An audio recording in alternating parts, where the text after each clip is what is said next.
the güero on the radio. Giant Mexican, horn section. And Did you have me on your show to berate me? Is that what you're doing now? give me a freaking break. I'm reacting to Art Bell. Yeah. Midnight in the desert. I'm Art Bell. Scott Kaplan, eat a fat one, bro. The Sedano and Cap Morning Show on 710 ESPN. The all-new ESPN LA app and on YouTube at ESPN Los Angeles. We're bigger than U.S. Steel. Wow, that's crazy. Well, you want to woo-woo? Bit boy. Right now. Monstrous. Beto, I don't want to eat that. We did it, Dad. We did it. You were riding high on the stinger last time. Oh, big time. So, Right, that's right. Of course we were. So, mongrels, stay tuned. As the young kids will say, lit. yeah. Oh, baby! 7:02 and 35 seconds. Good morning.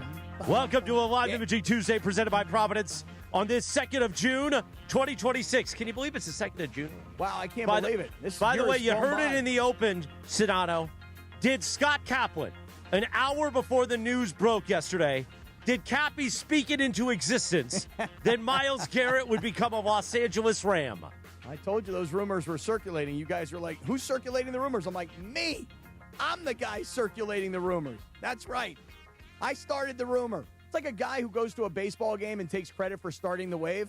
That's me. I'm the guy who started the rumor yesterday about Myles Garrett, George. What a story. Unbelievable. Insane. Good God, man. What a show we have ahead today on a Tuesday. Yes, we'll get you ready for NBA Finals game number 1. Sedano, what city are you in at the moment? I'm home. I'm leaving today. Oh, beautiful. You're going to be going to your home away from home, LAX, later on this morning. We'll also talk Dodgers, the Dodgers.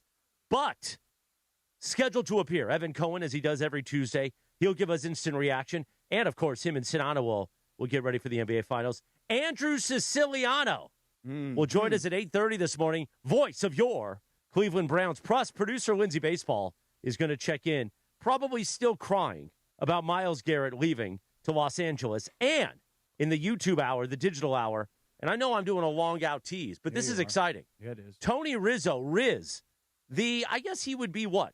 He is the voice of The sports Scott in Cleveland. Kaplan of ESPN Cleveland, the George Sedano of ESPN Cleveland, the Steve both Mason. combined. 3. Actually, no, he's not Steve Mason because Riz actually watches games. Oh. Anyway, what a day it's going to be, Sedano. Yeah, it is.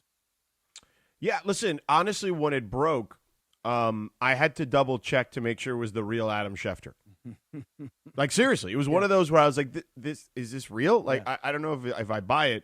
And then I had to, I did. I had to check for the verification.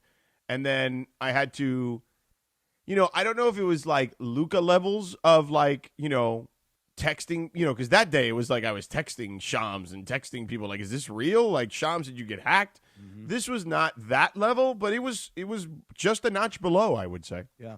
It's an amazing deal because when people question the Rams, and by the way, it's not because the Rams have won the Super Bowl every freaking year and they're the gold standard, by far and away the best organization in the NFL. It's not that. It's just that if you've been following the Rams since they returned to L.A., you have to have, I think, a healthy trust for what they do. And when they do something that people question, it doesn't mean that they're above the possibility of questioning why they do something. Like, it seems like more often than not, the things that they do that are bold seem to work out pretty darn well. And to take a young guy like Jared Verse, George, who, yes, he was a rookie of the year his opening season. Yes, he was a Pro Bowl caliber player his second season. He had big numbers. He's an exciting young player. He was an energy guy in that locker room. But you're taking a young guy who you'll eventually have to pay even more than what Myles Garrett gets paid because of when he'll get his next contract. You're talking about taking a young guy and using him as an asset to get not a really good player, the best defensive player in the National Football League. And yeah, you took some draft capital and you traded it. But doesn't it tell you as a fan everything you want your team to be, which is all in to win a championship immediately? And the Rams know the World Cup is coming. The Olympics are coming. The Super Bowl is going to be in L.A. again. They are going all in to win this Super Bowl in their stadium, in their town this season. Right, but I would also say, while that's all true, I think it's not like the idea is they're going to be set for a while. Myles Garrett is under contract for a while. Myles Garrett's contract got restructured by the Browns around the time Ty Simpson had his pro day. You know, you talk to people around the league and you read the stories that this thing has been in the works since March. And this is something that's not just for today, albeit I agree with you 1,000%. This is an all-in move. Anything less than winning the Super Bowl is now considered a failure, and the Rams are comfortable being in that space.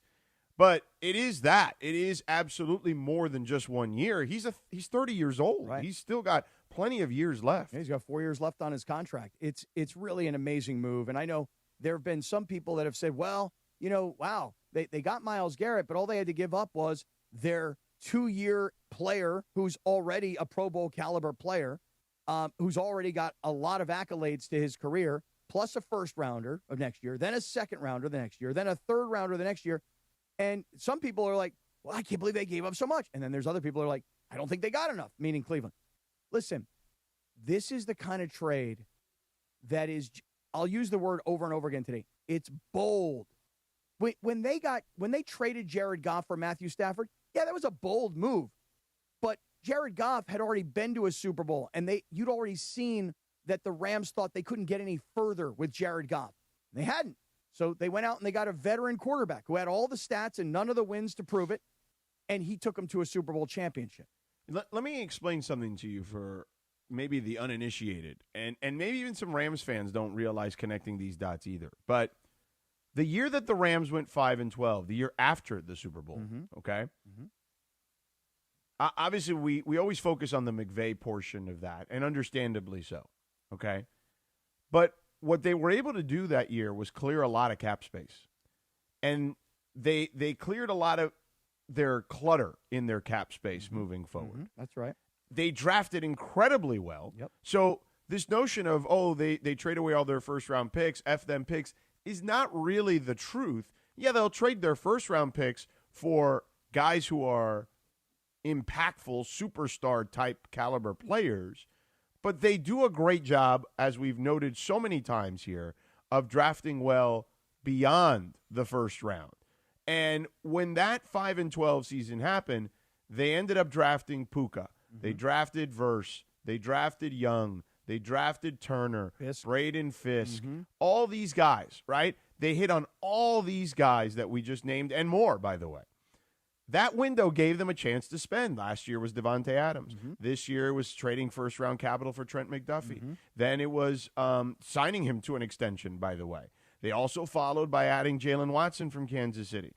And now they've done this with Myles Garrett. So their shrewdness, even in the light of their worst season under McVay and Les Snead, got them to this position where they've been able to assemble this team that should win the Super Bowl.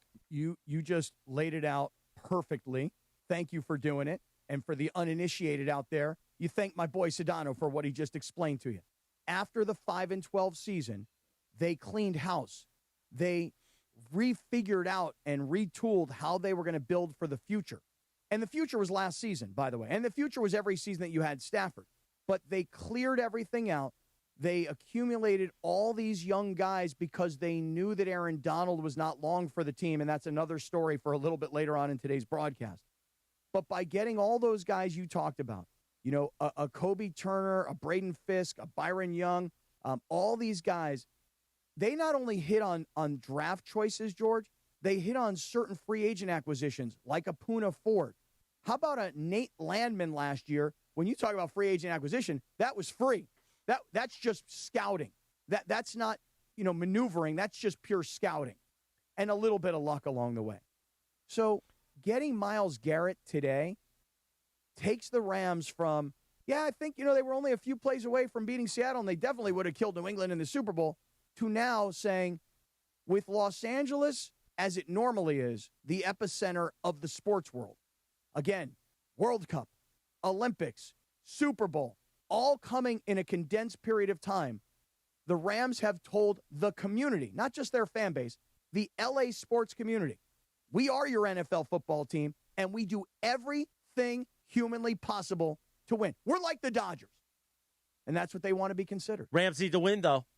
Rams need to win this year. You're 1,000% right. Right. Well, yeah. And George said it, and he's right, and I agree with it. It's Super Bowl or failure. Not like, hey, we had a good season. We're the Lakers, and we won one playoff series, and we overachieved based on what people thought we'd be, especially given the injuries. We would call it a success. If the Rams do not win the Super Bowl, it is a failure. Correct, 100%. And what I would add is this. In retrospect, now that you knew that their plan was this going back to March, right? Now the Ty Simpson stuff makes even more sense because you have your transition, right? Let's just say in the next 2 years, right? In 2 years, he's ready to go. You still have a lot of this team intact for the most part to allow his transition to be smoother. So it will be fascinating to see. And by the way, in retrospect, clearly, if you're this all in, right, if you were already trading for Trent McDuffie and you were extending him, it made way more sense to make a move like this, okay, than it would be to draft a rookie who could impact you sooner.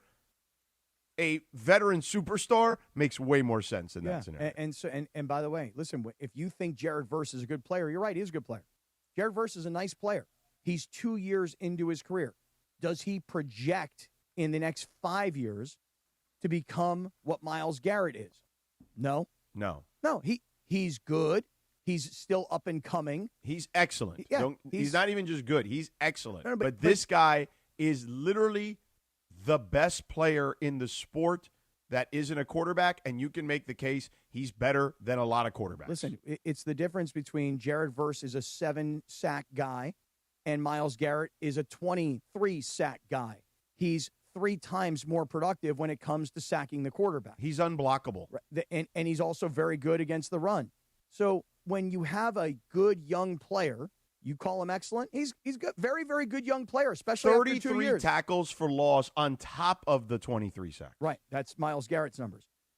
When you have a young player like Jared Verse, who's a real up-and-coming player, and you move him, you got to be confident that what you're getting back is not a little bit better, it's significantly better. And it's better than what you project Verse will ever become. And to just put that 33 tackles for loss into context on top of the sack record he got last year. Tell me. It's the second highest total in tackles for loss in modern league history. Only J.J. Watt topped that in 2012. Mm-hmm. Okay? So that's how impactful this guy is. Yeah. Look, I think you're getting a guy in Myles Garrett who clearly has ties now to L.A., and it was not just showing up in the ESPN suite just last season. Although you should want to take credit for that. I should want to take. By the way, that was a whole promo yesterday. It's funny, immediately. It's funny you say that because one of our listeners, sent me a DM on Instagram yesterday, and he said, "Cappy, they ridiculed you, and now you have proven, and they're playing promos talking about what kind of a prophet you are." And I didn't know. Use the word prophet, but okay. I didn't know what he was talking about because I had been out and about, and I missed a bunch of stuff yesterday. And Are you saying you missed my promos? I don't like that. I know. I'm not happy about it. Let me tell you this real quick. It's 7:15. Get those Rams flags on your car and head on down to Valvoline Instant Oil Change. Get that lube job you need so bad. Valvoline Instant Oil Change, the home of breaking news like we had yesterday, and also the home of the 15-minute drive-through oil change. Visit SoCalOilChange.com for a location near you. Now, fellas, can I play a couple pieces of sound for you guys? Well, and by the way, his girlfriend Chloe Kim is a Long Beach girl. Well, this is when I said he has ties to L.A. I mean, he's now previous to being a Ram. He's got this. Is it girlfriend or is it wife? Girlfriend. Okay. So, and you've seen him and her together at Laker games, even just this past basketball season. So was she also in the suite with you that day? That night she was not there, and George, no confirmation, but I'm not 100%. She might have been at the Olympics. Was it in the winter? I don't know if they were dating at the time. I don't know. Not sure. Don't know how long this relationship's been going on. Nobody's filled me in yet on their love life. Oh, Steve Mason just texted me. I guess he is up early. Oh, yeah, I want to play a couple pieces of sound from Adam Schefter on Sportsman. By the way, the host of Unsportsmanlike. Cappy, she went to Mammoth High School. Oh, wow. Did you know that? Mammoth High I did School? not know that. But if you're going to be an Olympic snowboarder, right? I mean, you move to Mammoth, you go to school there. Yeah. Evan Cohen will join us at 8 o'clock. This morning they had Adam Schefter on, and Adam Schefter had a couple interesting things to say. Let's play this first one because the 2027 pick now went to the Browns. So how did that make Rams fans feel? They knew they were trying to trade for him. And the selection of Ty Simpson made it such that it made it easier to trade for Myles Garrett because they felt like we now have our quarterback. We don't have to worry about our 1 in 27. We're not going to be in the quarterback market. We believe we've drafted our quarterback of the future. With the quarterback of the future now in the fold, we can roll the dice with our 1 if we want to do that. God, I love Les Snead. Now, this other piece of sound, John Ireland probably was the first to say it on our air yesterday, and Mason and everybody kind of rolled their eyes. But since then, everybody's been going on the thought. And if you're on Instagram and you follow Rams news, your algorithm is probably getting hijacked. Oh, the Aaron Donald stuff. By videos of a certain man working out. So I spoke to the Rams yesterday. I'm like, Aaron Donald. They're like, can't afford him. We're out of money. Don't have any more money left. Like, we're already over budget here. Not going to happen. If Aaron Donald wants to take a bunch of incentives, we'd love to have him, but not practical, not realistic. Another team. I said, wait. They said, are the Rams going to sign Aaron Donald? I said, you tell me. They say, you could always find more money. I'm not expecting it. I don't think it will happen. The Rams don't think it will happen, but I don't rule anything out. And I leave that door open. I'm not telling you it's going to happen, but I think it's open. I agree. I mean, wow. why would you Doors close the open? door? That needs to be a big door, by the way. Yeah. Why? Yeah. Right. Real wide. I watched video last night of Aaron Donald him working doing out. chest Pull-ups. No, just dumbbells. Yeah. 150 pounds Right. each. Yeah. Then he rolls right into a back press with them. I mean, he is in game shape. There's no doubt about it. Listen, here's the thing about Aaron Donald. People immediately put 2 and 2 together, right? And in this case, 2 and 2 doesn't equal banana, Morales, okay? It equals Aaron Donald. George, think about it. If you're Aaron Donald and you've kept yourself in world-class shape and everybody watches his workout videos like he's The Rock, like he's Dwayne Johnson, and he's always showing off his gym, if he got his body rested, got his mind rested, and looks at Myles Garrett and says, I want to come back and play with that guy, I don't think it's inconceivable that Aaron Donald could return. Now, when the Rams say we're out of money, listen, the Rams said that there was no way to get out of the Jared Goff business because of the contract that they gave him. They found a way. If you can dream it, you can make it happen. And if Aaron Donald wants to come back and play for the Rams will find a way to make it happen. But it really comes down to, does Aaron Donald want to return to playing in the NFL? And is Myles Garrett the incentive that makes Aaron Donald say, you know what? I won a Super Bowl. I won it in L.A. I want to win another one, and I want to win another one in L.A. I'm ready to come back. If he's ready to come back, there's a way to make it happen. I don't know what the answer is, but I'll leave that to Les Snead. And by the way, in Les Snead, I must trust. I think we all do. Also, a man as beautiful as Les Snead, you have to trust him. You know who else is a beautiful man? Who's that? Where's my thing? Oh, there. Where's your thing? You got your thing? I got my thing now. Did we do the Valvoline, by the way? We did it. Oh. And then I segued into the Schefter sound. Oh. How you feeling this morning, George? You good? You okay? I'm just like, I'm still like processing. Con tu espresso, por favor? No, I don't need any of that. God, I wish although we do have espresso. I'm already wired. I was doing, because of the Aaron Donald videos, where Cappy was nowhere to be found at 5 a.m. at the East Central Gym this morning. Right. I was doing those dumbbell presses. Now, I wasn't doing 150 pounds each, but I was so proud of myself. You know who else is proud and is a beautiful man? This man, the official lawyer of the Los Angeles Rams. Let's talk about Jacob Emrani. Oh, yeah, listen, we know Jacob. I mean, who's got to be ecstatic is Jacob, right? I mean, Jacob loves everything LA sports. I mean, Jacob right now has got to be feeling mighty, mighty good, okay, because Jacob is the man. And listen, when you get into an accident, that's the guy you got to call. It's very simple. And here's the thing. Garden Grove and Stanton residents. This is much different than just what we normally talk about, which is car accidents. Families, Cappy, are still dealing with the stress and disruption from hazardous materials, that incident they had at the GKN Aerospace facility, where officials say an overheated tank containing methacrylate forced evacuations across part of Orange County. Yeah, listen, even though those evacuation orders have now been lifted, there are a lot of residents, and they're asking questions, and they're the right questions. And by the way, we feel for you guys because, 50,000 people were evacuated. Was my family exposed? That's probably the biggest one. Hey, by the way, I had to go stay in a hotel. Is there somebody responsible for that? How about the work that I missed that I'm not getting paid on? Or all that food I had in my refrigerator or my freezer that got spoiled? Or I'm starting to feel not so good and I have medical symptoms. Or maybe there was damage to my property. All of these things are things that you might be asking yourself, and Jacob is somebody that you should be consulting with. Yeah, if you live in Garden Grove or the surrounding areas and you were forced to evacuate, missed work, had breathing issues, headaches, eye irritation, or any losses tied to this incident, document everything and call Jacob at 800-345-6789. Save receipts, photos, messages, notices, and medical records. That's right, because you have rights, and you do not have to figure this out alone. What do you know? You don't know anything. You leave it to Jacob. He knows what's going on. So call Jacob today for that free consultation. Call him at 800-345-6789. That's 800-345-6789. Or visit calljacob.com. The Sedano and Cap Morning Show on your home of the LA Rams. ESPN LA 722. When we come back in 3 minutes, here's what I want to do, boys. Okay. I want to play another Adam Schefter soundbite. Shefty. I want to keep unpack this a little bit. Okay. And then we'll whip out Bergey's Oregon around 7:35. Talk some Dodgers baseball as we react to the biggest news of the offseason. First, it was Shohei in 24. Then it was Luka in 25. Now Myles Garrett is a Los Angeles Ram. God, it's got to feel good to wake up with the Sedano and Cap Morning Show. Especially when Sedano, because he's going to go pound espresso in the break. Yeah. And he might even... I'm not going to pound espresso. I don't need to pound espresso. He might even, go crazy on some jelly beans or something. Are you going to do another Valvoline read in this next upcoming segment? I will. Because I'll do a bonus Valvoline read. See if he hears it. I'm going to put on the hat. Right. And the tail. That's next. I didn't hear the ding-ding thing. Oh, I gave you the ding-ding all over the place. No, That's don't next. you ever say that again. That's next Crazy. on ESPN LA. The Sedano and Cap Morning Show. We'd like to thank our founding partner, LAX, Los Angeles International Airport, where change is in the air. Learn more at lawa.org/ESPN. This is the Sedano and Cap Morning Show.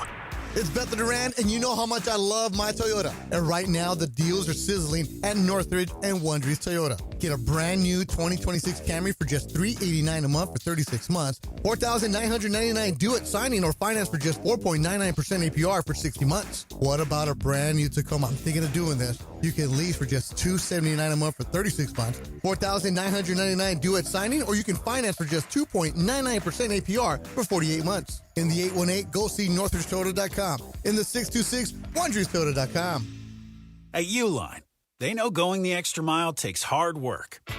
For companies pushing to go further, Uline will go the distance with you. 24/7, they answer the phone to get you the shipping and industrial supplies you need. Business can move fast. Unexpected large orders, adverse weather, new safety guidelines, and changing economic trends. Uline works hard keeping 41,000 items ready to ship, minimizing detours on your way to the extra mile. Visit uline.com. Hey guys, it's Sedano. Next time you're at my home away from home, LAX, look up. You'll see the future of travel in action. It's the all-electric Skylink train. It's now testing, and trust me, this is a game changer. What does it take to build a champion? It takes round-the-clock preparation. And soon, Skylink will connect you to the airport terminals, the new rental car center, and LA Metro. From practice to prime time, the LAX Skylink. Fast, free, and built for LA. In testing now to help you skip the traffic later.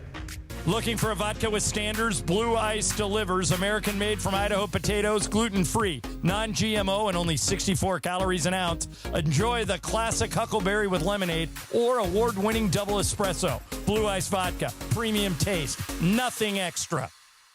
In a world parched for excitement, one drink will emerge. Twisted Tea, the refreshing thrill ride of flavor. Recreating its classic role as the hard iced tea that goes down smooth. Twisted Tea doesn't just taste like real iced tea, it's made with real brewed tea and a 5% kick of alcohol. Taste the adventure with Twisted Tea Hard Iced Tea. Keep it twisted. Twisted Tea Brewing Company, Cincinnati, Ohio. Please drink responsibly. My name is Whitney Allen, and I'm a widow. My husband, Ryan, died. We never thought we'd ever have to use life insurance, but the unexpected happened. With Ethos, signing up was fast and 100% online. You can get a quote in seconds, apply in minutes, and get same-day coverage. No medical exams, and you can get up to $3 million worth of coverage. I'm grateful we were prepared. Get your free quote at ethos.com/play. That's ethos.com/play. Paid spokesperson. Time spent on application may vary. Online health questions required. This is the Sedano and Cap Morning Show. Oh, yes, indeed. 7:26. Good morning.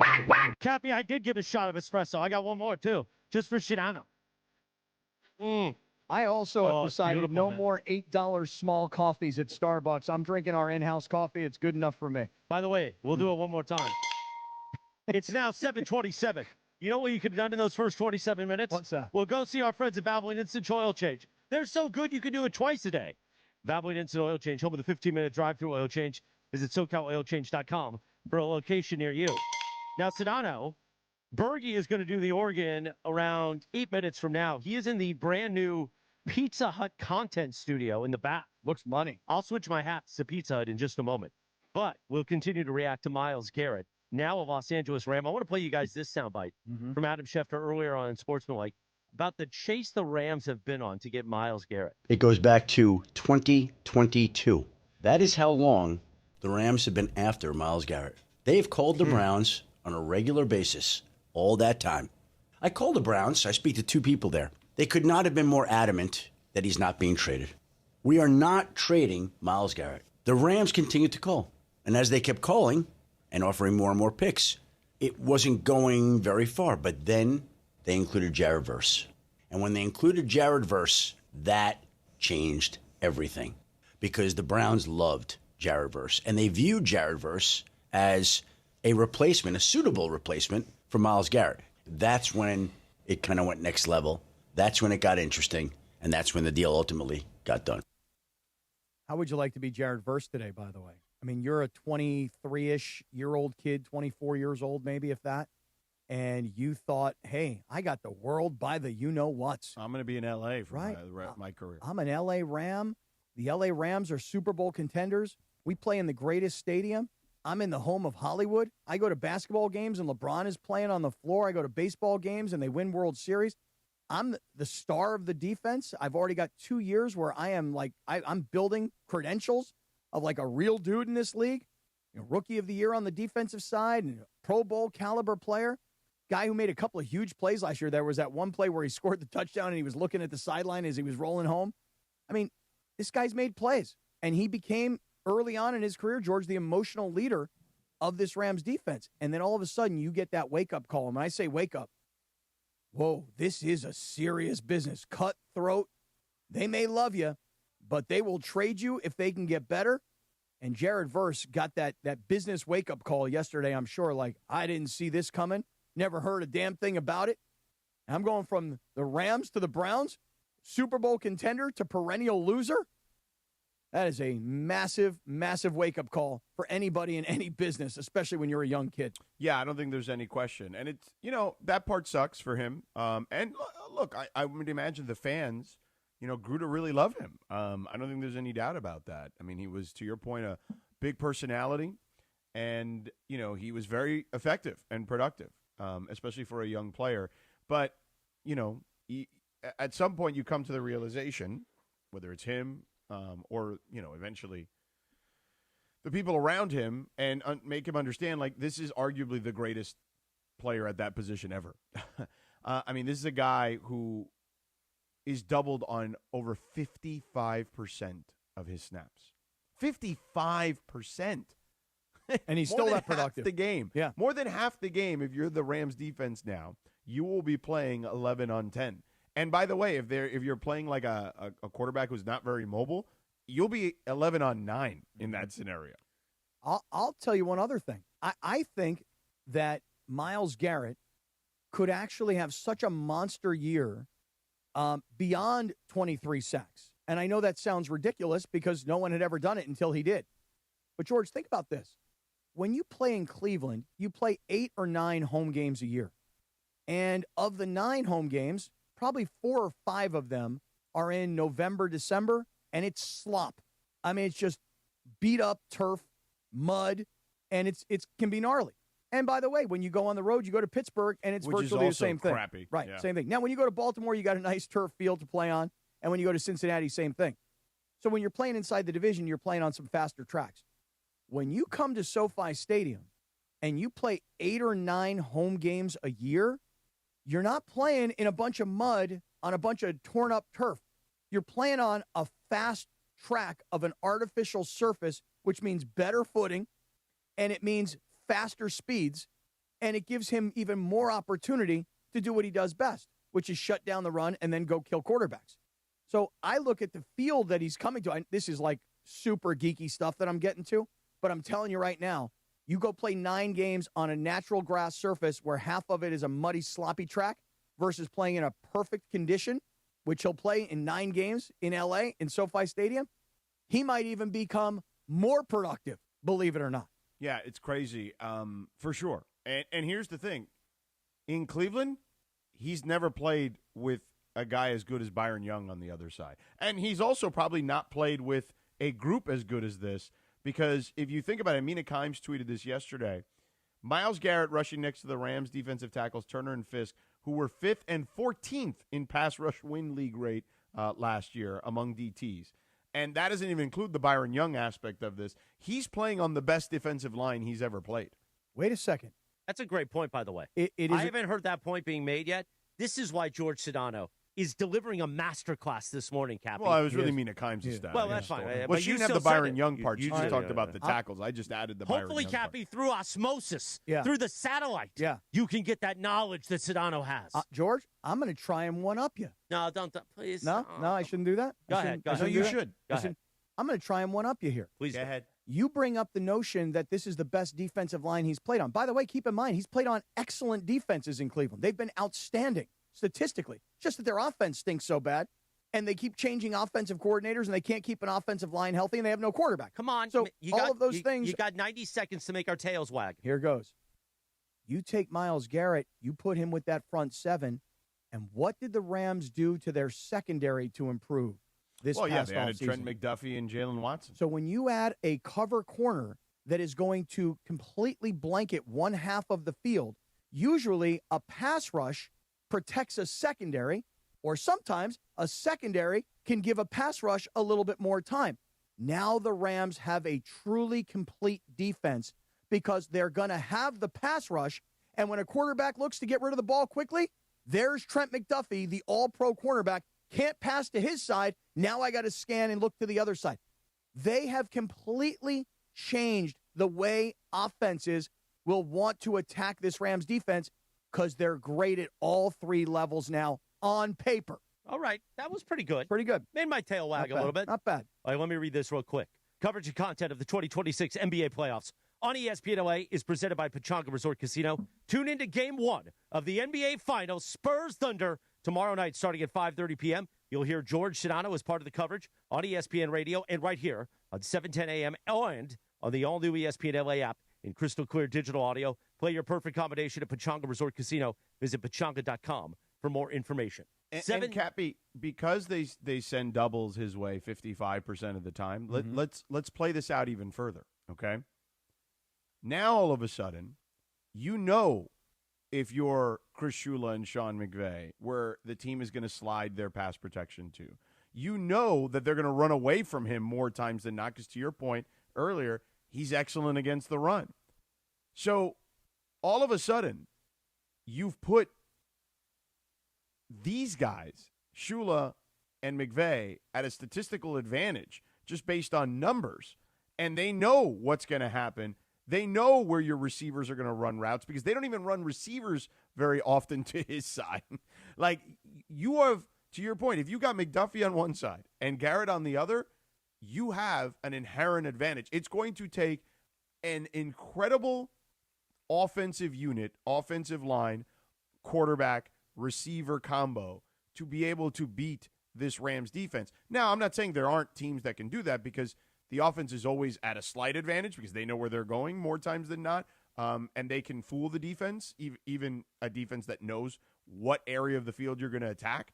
But still, like it is an inherent advantage that they're going to have just because this guy tilts the scales in the way he does. There's no doubt. But again, when we talked about why would the Rams draft Ty Simpson, we said the reason that you draft Ty Simpson is because you no longer have a glaring need anywhere that a rookie could come in and be super impactful.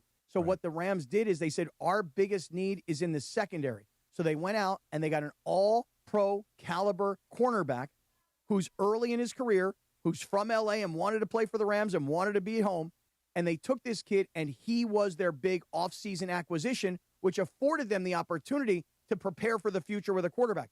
You're talking about taking now an all-pro cornerback in the prime of his career and the number one defensive player in the entire league in the prime of his career, and you've infused those two players onto this defense, which was only a couple plays away from making it to the Super Bowl last year. But you remember that last drive by the Seahawks and how the Rams just couldn't stop them. And so now they've got two additional pieces, presuming they can stay healthy the whole year, to stop Seattle, San Francisco, or any other challenger in the NFC. Let's not forget that their offense is going to be awesome. They're going to be playing with a lead and unleash that beast. Oh, I can't wait to unleash the beast. Should I call for it right now? Last year you said 14-3. Now, how about you save it because Oregon is playing? This is the first question DeMarco and Ireland asked me yesterday, but we'll get to that. Okay, I didn't know that. 7:37 in the morning. Now, you see me wearing the Pizza Hut hat. We're holding up the Pizza Hut Frisbee, the great Michael Funches. We head to the Pizza Hut content studio where Gregory Arthur Bergman is delivering our first piece of content from the brand new Pizza Hut content studio in the back of ESPN LA, our suite here, for Bergie's 3 things, which he does each weekday around this time. The 3 things the Dodgers need to work on, especially after losing to those D-backs last night, 4-1.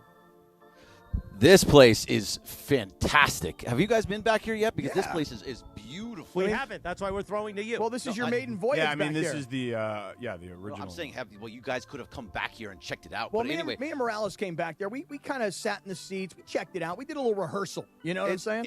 It's beautiful. And starting Monday, I'm going to be doing the Blue Review from here every single day. So this is going to be where the Blue Review takes place from now on. And check this out. You got this Pizza Hut guy, this little bobblehead guy right here. He's got a controller and a pizza in his hand. This thing is awesome. It's so comfortable back here. It looks like the Pizza Hut bobblehead guy is on top of one of those retro Pizza Hut standalone kind of brick and mortar places that they had the red roof kind of deal. Yeah, he is. It's a very cool. But the game last night, it was not very fun to watch. It was a very boring game overall. So Emmett Sheehan pitched really well last night, but the offense didn't give him enough support whatsoever to get him to the win. But he also had. He was good, but he didn't have strikeout stuff last night. So he only had 3 strikeouts, but at the same time, after he gave up a hit to Corbin Carroll in the first inning, he didn't give up anything until he gave up a home run in the 6th inning, and that was to this Tommy Troy or whatever the hell is it. And Tommy Troy's I want to say he's 8 games into his major league career, and that was his first career home run. Sure was. And he was looking good up until that point, but just not enough. And it really felt inevitable at that point because they didn't score. You felt like when it got to the 6th and the 7th inning, this was not going to go well for the Dodgers because they just weren't able to do anything. They had chances in the first couple of innings. Right. In the first inning, they had chances. The 3rd inning, they had the bases loaded, couldn't get anything going. So when that happens, it's going to eventually the other team is going to come back to bite you. And after that 3rd inning, the Dodgers got 2 hits, and that was both from Shohei Ohtani, and that was it. No walks, no hits, no nothing. So the run support and the lack of base runners really hurt them there. No bueno at all.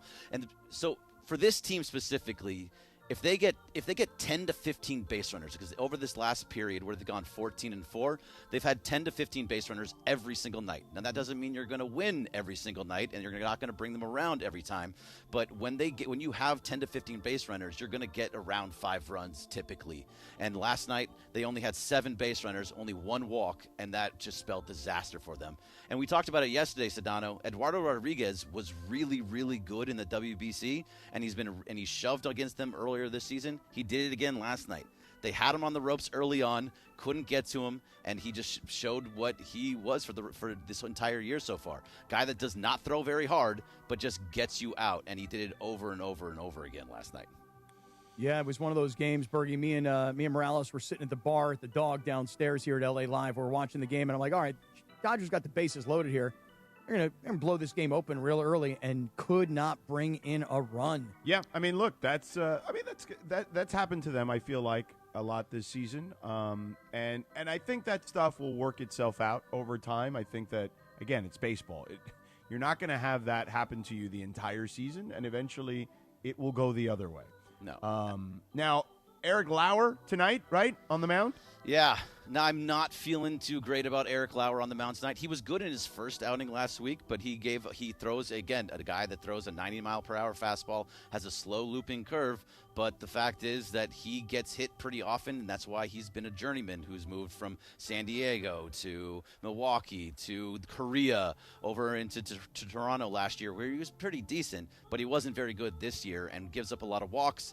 And if so, I don't feel good about him on the mound tonight. I think he played the Rockies in his last outing, so you kind of take that with a grain of salt. Mm-hmm. And they also scored a bunch of runs for him. I think they scored 8 runs for him. And if they don't score a ton off of Mike Soroka, who has been very, very good this year for them, then it's going to be a long night. And I don't feel good about Eric Lauer on the mound. Just keep one thing in mind, Bergie. We talked about this yesterday. Arizona, I'm not saying that this is their World Series. I'm just saying they know who the boss is in the division, and they're battling to be competitive. They're battling for a wild card spot, much more so than to win the division. But if you're Arizona and you get the Dodgers at home, and you've already taken a 1-game-to-none lead in the series, you want to win this series. For the Dodgers, it's like, yeah, we'd like to win this series. We'd like to win every series. But it's not everything to the Dodgers. Playing against the Dodgers for the Diamondbacks is everything. No, of course. And they want to win the series, obviously. But also, so the crazy thing about this, in the month of May, the Diamondbacks hit 18 home runs. That's the lowest in baseball, 18 for the entire month. And they hit 3 last night.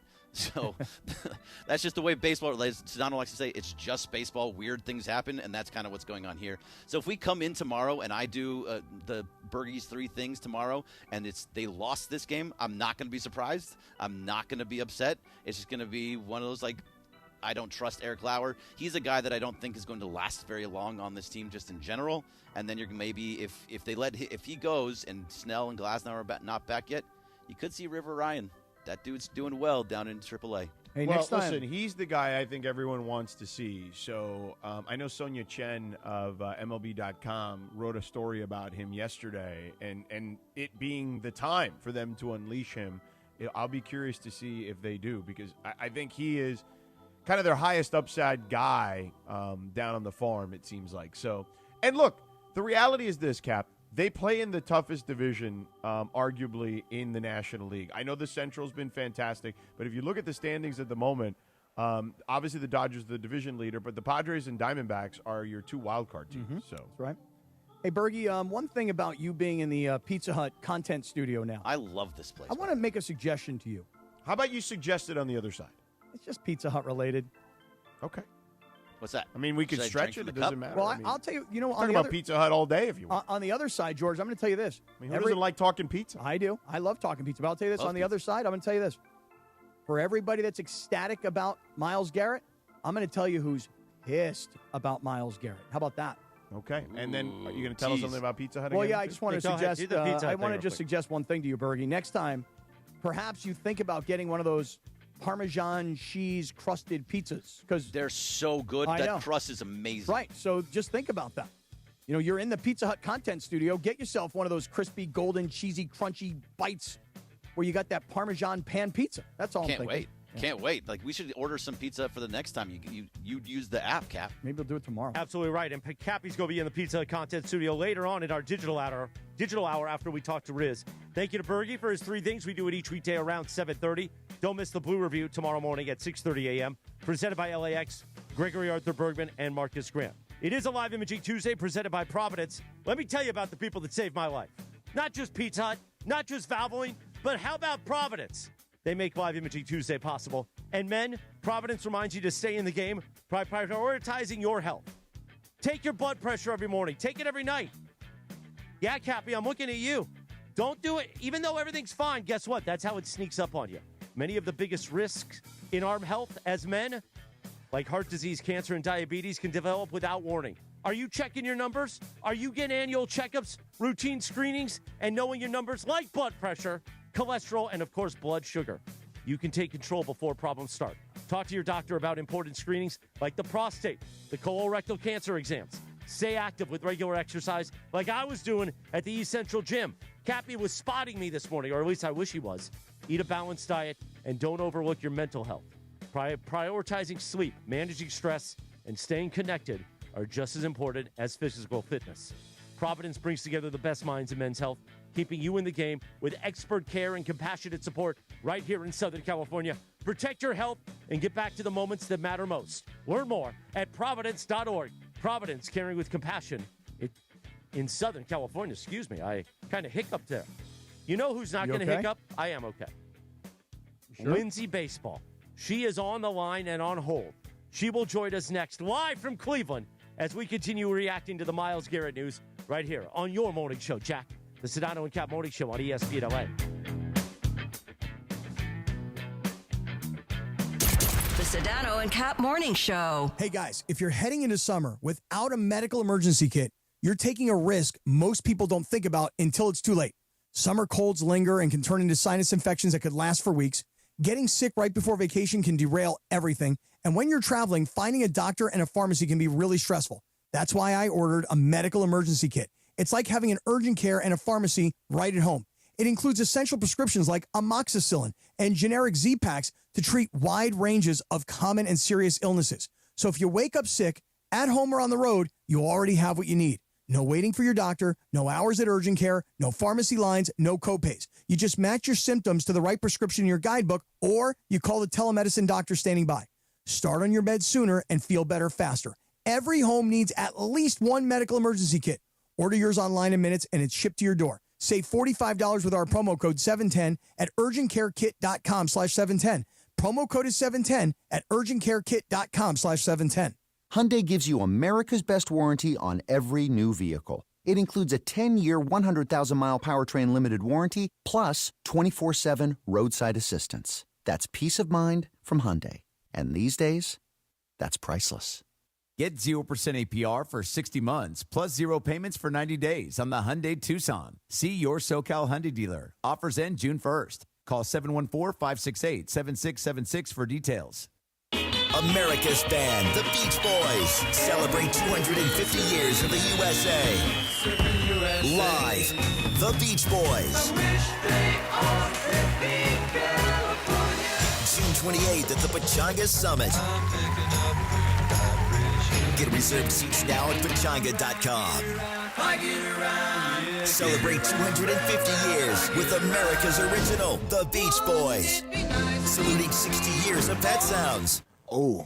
Hey, it's Rich Eisen for Pella Windows and Doors. Sometimes teams take a timeout to regroup and call the right play. When it comes to your home, Pella Windows and Doors always has the winning game plan. They're not just window and door experts. They're experts at taking care of you and your home. At Pella, they find the products that meet your needs and their experts install them. They do it every day, and that's why your neighbors trust them. Discover why Pella is a trusted choice for homeowners everywhere. Visit Pella.com/Eisen today. That's Pella.com/Eisen.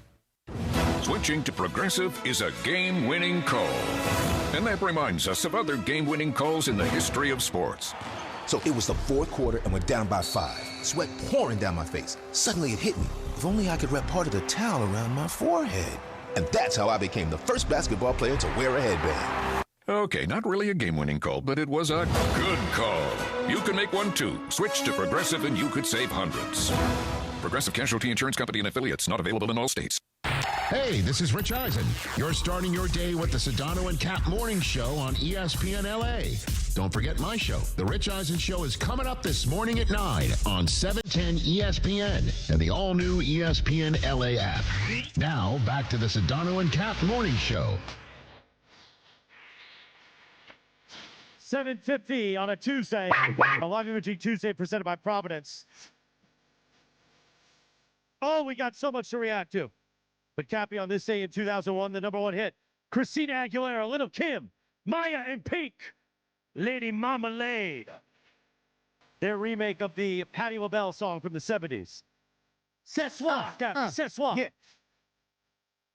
By the way, this Friday, the morning show is taking over SeaWorld.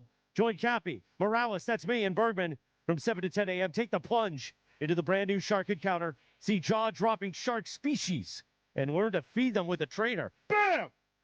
Plus, see the new Dolphin Adventures and Ocean of Dreams drone shows. How about that? We'll see you Friday in San Diego. By the way, we know this summer, Genuine, the man behind the pony, is performing. I believe he's joining us tomorrow on the show. Come on. I think he's going to verbally talk me through the pony. Genuine mañana? Tomorrow. See? Meanwhile, you know who's on the line? A woman who reacted yesterday on the text and probably cried to herself when Myles Garrett got traded from her Cleveland Browns to the Los Angeles Rams. She's live in Cleveland. Producer of this show, the one and only Lindsay Baseball, is now on the hotline. Good morning, producer Lindsay. Hey, guys. I think I didn't cry, but the only tears I may have shed are like, I have no Browns player I can proudly wear a jersey of anymore because he was the only guy. He's the only guy that you can wear a jersey of and not feel like a complete idiot. Oh, really? Don't you think? I mean, what am I going to wear? Who else's jersey are you going to wear? Shedeur. The Yeah, guy's you a got Hall it. of Your Famer. quarterback. Shedeur Sanders is your guy. We don't even know if he's going to like still be on the team. What? Shedeur Sanders. Anyway, he's your starter. The Rams are going to the Super Bowl now. That's what I think. Whoa. And I mean, as somebody who's a Browns fan, a sad, poor, pathetic Browns fan, I always root for the Rams to do well, as we are the home of the Rams at ESPN LA. I'm excited for the Rams because I think, like, obviously they're going all in, and I think they're going to the Super Bowl. Well, this is an opinion we've not heard before. This is news and information to me that I've not heard. Yeah, right. Listen, Lindsay, you're joining the euphoria today. It all happened when we got off the air yesterday and this deal was announced, and most people thought the Rams were already a Super Bowl favorite. Now, this kind of a move has put them over the top in terms of, what the public thinks. Everybody thinks the Rams now have just added another piece to their puzzle that says, who's going to beat these guys? Last year, they were a few plays away from beating Seattle on the road in Seattle in the NFC Championship game. They would have destroyed New England. And now you've added an all-pro cornerback and given him a long-term contract extension, and you've got Myles Garrett on a restructured deal for the next 4 years, in theory. So, Lindsay, let me ask you this. Since you're there today, what is the reaction the other way? Like, there's been so many rumors about Garrett for a while now. Are they sad? Are they at least okay with Jared Verse coming back? I'd be curious to get the feel for what the Browns fans feel like about Garrett leaving, but getting Verse in return. Well, so initial reaction on the hardcore Cleveland Browns group text of my family, and you guys know how my dad is, they're like, oh, they should have got more for him. How did they not get more for him? Who is this Verse guy? Oh, the Pro Bowl. Like, oh, who cares about the Pro Bowl? Jarrett should have made the Pro Bowl. So they're like, that's right. The first thing is they didn't get enough. People are angry. And they're calling, like, Aaron Goldhammer from ESPN Cleveland, who's like Riz's co-host, he called Jared Verse a developmental pass rusher. And they're completely downplaying Jared Verse's value. And I think it's 50-50 because the other half of people are reasonable like me, where they're like, you were in last place with Myles Garrett. Why does he need to be on your team when you could actually get something from him? Because the timeline of having him on the team and rebuilding for the future just doesn't match up. So you might as well get a guy like Jared Verse. I think Jared Verse is a great player. I think that I think it's a good trade. Before we continue with Lindsay, we just got news from the Rams PR team. Our friend Artis over there. Coach Sean McVay will be on with us tomorrow morning. See that, Sedano? Yeah, how about that? Look at that. How about that? What do you mean you look at that? Yeah. We got to play complementary football in a secondary. We've got to do it with the pass rush up front. Now we've got a couple of guys that can do it. I'm just thankful Sedano can't call and yell at me about, like, what's going on? Yeah. What's going on with this? Yeah. Now we got you, McVay, so that buys me 1 day of peace. Right. We continue with Lindsay Baseball already in progress. As you were, Lindsay. Well, you know that tomorrow being Windy Wednesday, Windy's a big Browns fan. You should have him ask Coach McVay, like, hey, what are we getting in Jared Verse? Because people here are freaked out. Well, listen, when somebody calls Jared Verse a developmental pass rusher, if you were not paying attention to the Rams because you watch the NFL through the lens of the Cleveland Browns and whoever they play, it's not unusual for guys to not know that Jared Verse is not yet a household name. He's not T.J. Watt. He's not Myles Garrett. Now, when you say he's a developmental pass rusher, in 2 years, he has 12 total sacks. That's 2 seasons. And they were really good seasons. But Myles Garrett had more than that, double, last season by himself. So I could understand where somebody who doesn't know Verse's career, it's only 2 years in, looks at his numbers and goes, yeah, he's an up-and-coming guy. He's a developmental player. In comparison to Myles Garrett, he is. Yeah, I just feel like people are they're selling low. Well, yeah, And I the would last agree thing that I'll say before- they're not selling that the right way. The kid is really freaking good. He's excellent. Right, but Right. just look at the numbers, and that's what they're looking at. They're going 23 sacks last year, 12 sacks over the previous 2 years for this kid. That's what they're looking at. Yeah, of course. How do He's you a young think guy. that people are going to react when he shows up to the stadium for the game before Halloween, dressed up in like a $10,000 Halloween costume as like Freddy Krueger or something? Do you think that's going to fly in LA? Yeah, I don't know. Maybe. I think I'm sure he's it will. gonna be I don't fine. think. Yeah. I as long as he just plays the way he's supposed to play, everything else, and doesn't do anything. He seems like a genuinely nice guy. He is. As long as can't that wait. plays out okay, I think they'll be just fine. Lindsay Baseball, thank you so much for checking in. I know you're going to enjoy Riz when he joins us in the digital hour at 9 o'clock. Riz is like the George Sedano of Cleveland. By the way, you know what else is Lindsay's going to enjoy? Tell me. When Myles Garrett and Luka become best friends. Oh, yeah. It's going to be amazing. Meanwhile, I knock on the hardwood. Oh, listen, you know who's going to be excited wearing that Rams chain with you, Morales? Oh, Steven Hernandez. Steven Hernandez will He's love probably the got Rams that saying. thing right Oh, yeah. now. Of He's course he wearing that does. thing right now. Of course. For sure. Listen, I told him he's got to make a turf chain now for the Rams. That's what he's got to do. Okay? And listen, it's springtime in SoCal. Sun's out, guns out, and you're still on those same old floors. What the hell are you waiting for? Come on, make a power move like the Rams just did, getting Myles Garrett with Hernandez Wholesale Flooring with millions, I repeat, millions of in-stock options. Hardwood, laminate, waterproof vinyl, tile, even the turf, okay, like I got in the outdoor, thanks to the crazy Hernandez brothers. All ready to go. No waiting on spring sales, just true wholesale pricing every single darn day. Family owned, 3 generations deep, winning on price, selection, and service.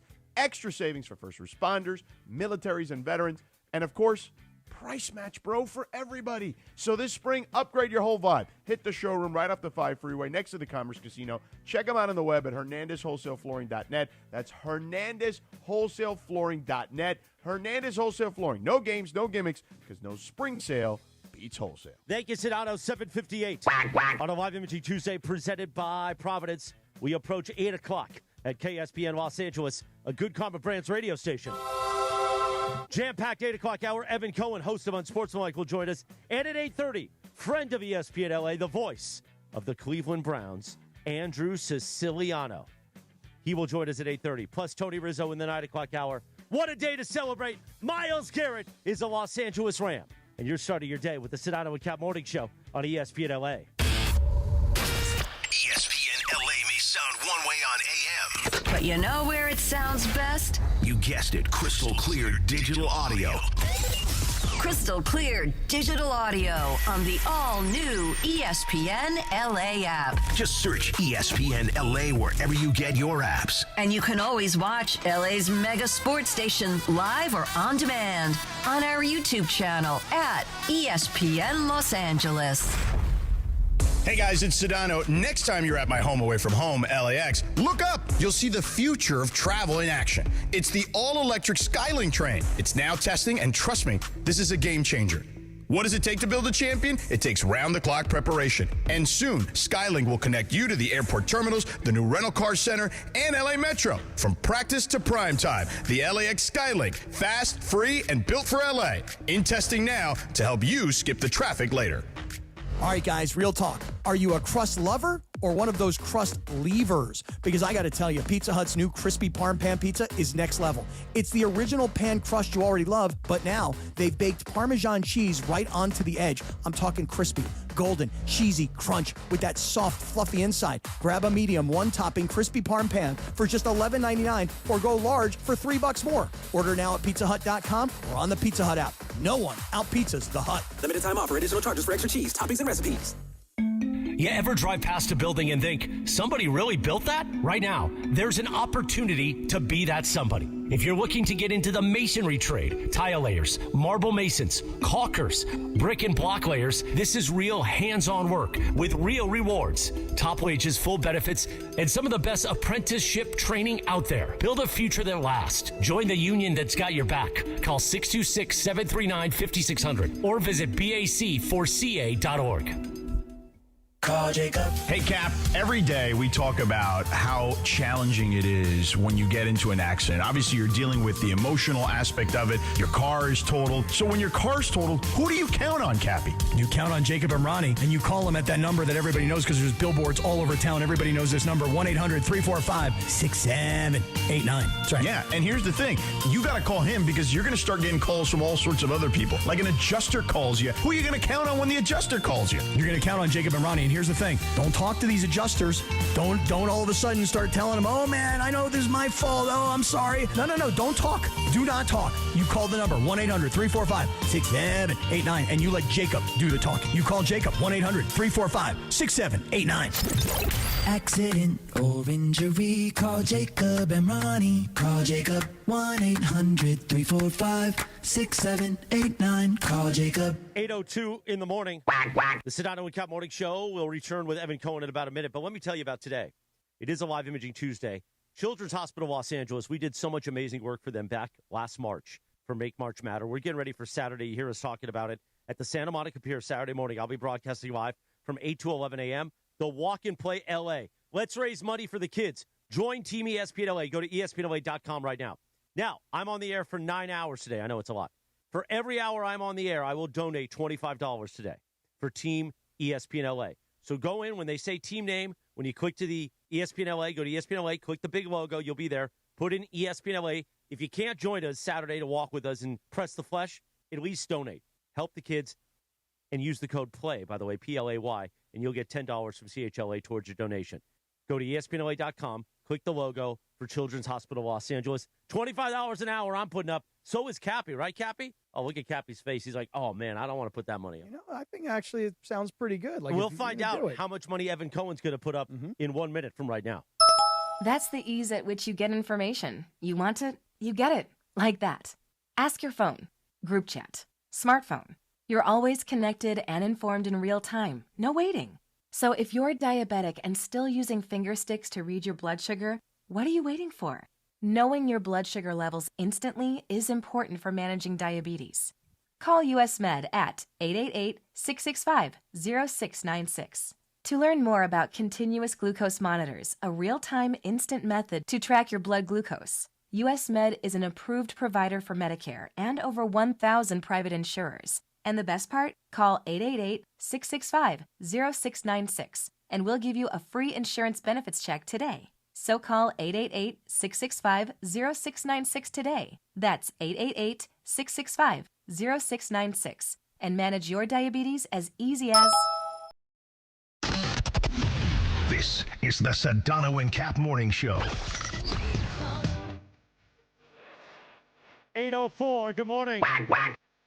The Sedano and Cap Morning Show on a live imaging Tuesday presented by Providence. Cappy, on this day in 1979, the number one hit, Donna Summer, Hot Stuff. Baby to be there. No, this evening is what she said. Yeah, hot stuff, baby, tonight. A lot of times I don't know the lyrics. I just make them up. I know. I just make them up as I go. You know? Today is also Rocky Road Day. Like sometimes, the ice cream? Or Rocky Roads, like around here sometimes. Rocky Road ice cream is very good, though. The chocolate, the marshmallow, I think, is it an almond in there? And maybe like a little chocolate chunk? I don't mind a chocolate chunk once in a while. Yeah. Chocolate chunk is delicious. Nice. Meanwhile, you hear him on Unsportsmanlike each weekday from 3 to 7 a.m. So when you get in the car, you're coming from Corona all the way to Beverly Hills for your job. You got to be in that car by 4:45 a.m. You go, man, Sedano and Cap don't start till 7. Still put on 710. Still put on the ESPN LA app because Evan Cohen, Michelle Smallman, and the Super Bowl champion Chris Canty going to take care of you. The host of Unsportsmanlike, he joins us each Tuesday at 8 a.m. Big day for Evan Cohen, 1 day away from the NBA Finals, and today with Adam Schefter talking about Myles Garrett. Coming from ESPN Cleveland to ESPN LA. Good morning, Evan. What a day for LA, honestly. You know, I was thinking about this, guys, and I said it today on our show. Los Angeles gives sports fans more than any city. It's truly remarkable what the teams in LA do for their fans. I mean, think about the Lakers over the last decade have given you LeBron into AD into Luka. We can debate roster composition all we want, and I'm sure we will, and we have, et cetera. But think about that. The Dodgers, Ohtani, Mookie, Freeman, Yamamoto, Tucker, just consistently giving the fans unbelievable players. And now what the Rams did yesterday, in addition to Stafford, in addition to Simpson for the future, McVay faces the franchise kind of thing, you go out there and you get McDuffie from the Chiefs, and then Myles Garrett. LA sports teams give fans so much to be excited about. I just can't get over it. It's awesome what's going on in LA right now. Well, you're so right, Evan, and it's not just the players, because every team here is a championship competitor, and every team here has the major superstars in their sports. But the city itself and what this city has done to, bring the World Cup, which obviously is coming to North America, but also to bring the 28 Olympics and just all the things that are going on. The Super Bowl is going to happen again this year in L.A. for the second time in SoFi Stadium, and we all know what happened last time it was here. The Rams won it. So, Evan, the Rams yesterday, by getting Myles Garrett this next-level piece on their defense, have made a declaration that every sports fan in every city wants their team to declare, which is, we're all about a championship immediately. That's what the Rams said yesterday. And they didn't even need to say it yesterday because they'd already said it. Right, but here's the thing, Cappy. I agree with you 1,000%. But there were some, and I understand this, and I don't agree with it, but there were some that said, well, wait a minute, if you're going to draft the QB of the future at 13, how can you say you're all in? Well, they can say they're all in because they went out and they got the best defensive player in the sport, who actually, in many ways, needs the Rams. And he needs the Rams, maybe even more than the Rams needed him. He needs the Rams to teach him what winning looks like, teach him what a positive football culture is like, in that he's not going to be the player that is the ultimate leader. He is going to be a lead by example guy, but I think he kind of needs like, oh, this is what this stuff is supposed to be like and look like. And they did this all while having the quarterback of the future, because you could sit there and say, all right, well, we went all in. Well, if it doesn't work, Stafford is closer to retirement, we have a major problem. Well, no, you don't, because you have Ty Simpson, and he's going to train under Stafford and with McVay, and we have to assume he's good. And by the way, if he is good, great. We also could assume the moment that Joe Burrow would say, I want out, guess what the Rams would do? They're 2029 and 2031 with Ty Simpson for Joe Burrow, right? Like, that's what this franchise is. It's truly awesome. I don't know that any fan base, leave out Seattle, they just won the Super Bowl. I don't know that any fan base could be as satisfied with the way their team operates as much as the Rams fan can be right now. I will push back a little bit on one thing. Like, we don't know what kind of leader he is. So I don't – and yes, I think that, he'll come here and see what a first-class organization looks like, and that will help him. But I don't think that he needs that – I don't think that his voice will be insignificant right away. I think once he gets acclimated, he'll have plenty to say, and people will follow him. Yeah, I do know what kind of leader he is based on conversations, not based on experience, George. And every conversation, and Canty brought up a good comparison this morning, it's Kevin Durant-like. I don't know that that's his interest, and that's okay. And that's why the Rams are perfect. He doesn't have to be that with the Rams. But if you right? played on the Browns your entire career, you would feel that way too. So I'm just saying he doesn't always have to be the Kevin Durant in this situation. Is what I'm saying is guys can find their voice when they find themselves in a comfortable position. I give you credit. I don't know how you spun anything I said negatively, but you found a way. That is really impressive, actually. I've never been so over the top positive in my life. Yeah, I just felt like it was a little bit of a leap. Circumstances can change people's demeanor plenty, and it can change the way they view a lot of different. But Evan, hold on. You see, the thing you said that I'll bring it back. Bring it back. I'll tell you this: before Good Karma Brands came to this radio station, I didn't necessarily love the direction of this radio station. So, and I've changed my entire outlook on this place. He was Kevin Durant, right? Sedano was Kevin Durant. But Evan, you brought up something really interesting, which is Myles Garrett may need the Rams more than the Rams need him. Obviously, the Rams need him because he's the #1 sack guy in the entire NFL, and he's also great against the run. So he brings an entire skill set that is above and beyond what the Rams had. The Rams needed Myles Garrett. However, Myles Garrett will have a reputation of not being a winner if he stays in Cleveland and he never wins a game. They can do for Myles Garrett what they did for Matthew Stafford. What do you think? Yeah, good point. No, that's a good one. Because obviously we all know Stafford's legacy in Detroit was an amazing individual player, but he feels so far removed from losing years that you almost forget that his teams, with him as the quarterback, were labeled based on record as just losers every year, right? Not him, the person or the player, but the team, the record. I feel like that is so foreign, Cappy, that I guess that's the hope if you're a Rams fan, is that Myles Garrett being on losing teams and the Browns just being deemed losers, it becomes so far removed because the amount of winning he's likely going to do with the Rams. Yeah, I hadn't thought about it that way. That's Well, who and wrote that for you? That was good. Cappy knows because he called out Matthew Stafford on it when he arrived. He was like challenging Matthew Stafford. Why should they follow you? Yeah, I mean, it was at the time it seemed like a legit question. A few years later, it doesn't look like such a good question, does it? I don't like how similar Cappy and I are in some things. I'll never forget, I interviewed Matthew Stafford when he was with the Lions at the Super Bowl in person. And he laughed at this. I'm going to give you the punchline beforehand, like the result. He laughed at it. I swear to God, I said to him face to face, I go, I'm not sure you're good looking enough to be a number 1 overall pick. Not just that, I was Evan. bothered that I mean, you two. I mean, for the love of God. No, let me tell you this. Now look how hot he is. Rams Media Day, when I did my liners with him, he made like a little joke with me. He's like, hey, you're in my shot, because we were doing video too. I was like, I love you. This is a guy. Matthew Stafford walks in the room. His skadach has already been there for 10 minutes. Oh, really? Oh, yeah. Yeah? Oh, yeah. But now, Morales, I'm saying then, not now. Now he's money. Oh. If you look at pictures of him back in the day, he wasn't like number 1 overall pick good looking. He's a beautiful man. He's a confident man. Yeah. His charisma, you could see it running down his face, his charisma. Wow. You can, huh? Oh. And the Scott shows up 10 feet before he even walks in the room, huh? Wow. Really? Let me ask you guys this question, Evan and George. I want to throw you into this as well, because I like how Evan called you out for turning a positive into a negative. Usually you're not like a negative. It's not a positive to negative. Kevin, it's actually. Wait. No, it's actually. His own show.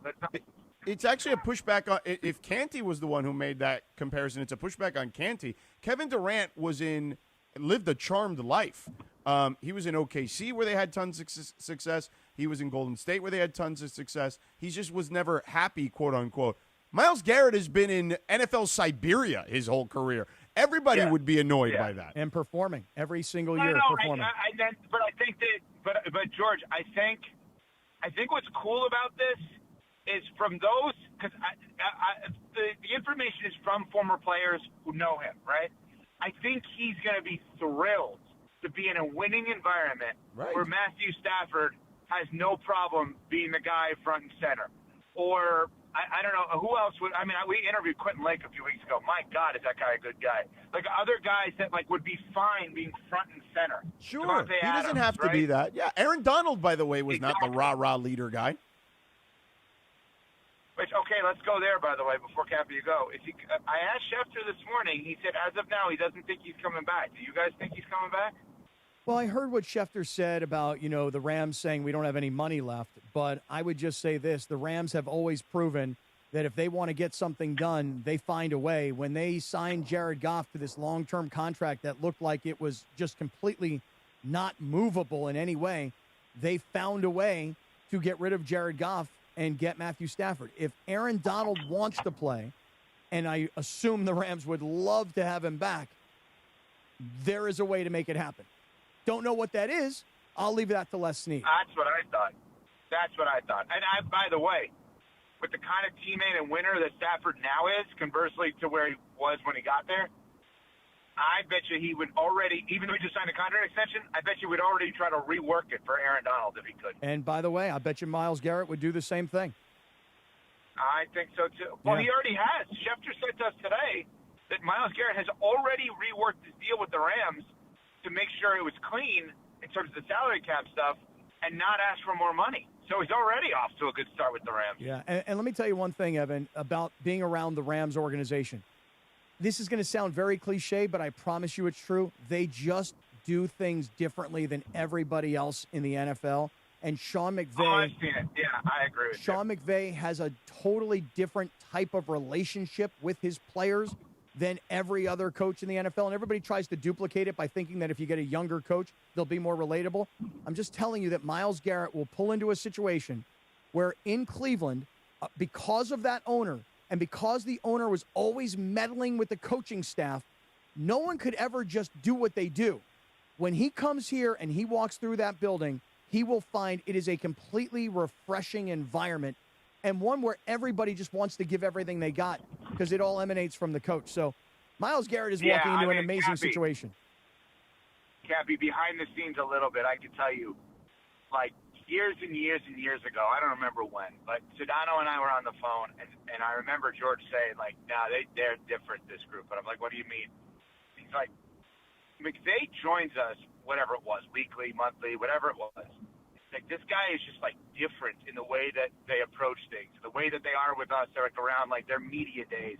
And I remember being at the first Mandy's and sitting with people from the Rams, and there was, like, Raiders chants. And I'm like, oh, this is awkward.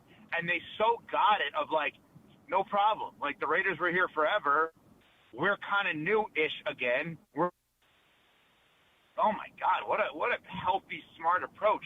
Sedano tipped me off early, and then ever since I've experienced it, it's been amazing. The Rams are awesome. Yeah. Awesome in the way they've gone about things. They are, and I had a little bit more of an up-close version of it last year when my college best friend was on the coaching staff. And these guys in other places, they're in the office at 4:30 a.m., and they don't leave until 10:30 p.m., and it's a badge of honor for who can stay longer and who can watch and break down more film. I call somebody and go, hey, what are you doing? Oh, I got 2 minutes because I'm about to go into a 3rd and short meeting. I'm like, dude, it's 10:30 at night. Yeah, that's the way we work. But with the Rams, Sean McVay, believe it or not, because he's so much younger, he wants everybody, players, staff, coaches, everybody, work-life balance. He wants it, and he encourages everybody else to have it. And so people just love working for and playing for and being part of the Rams organization. It is a completely different world playing for the Rams than it is for anybody else.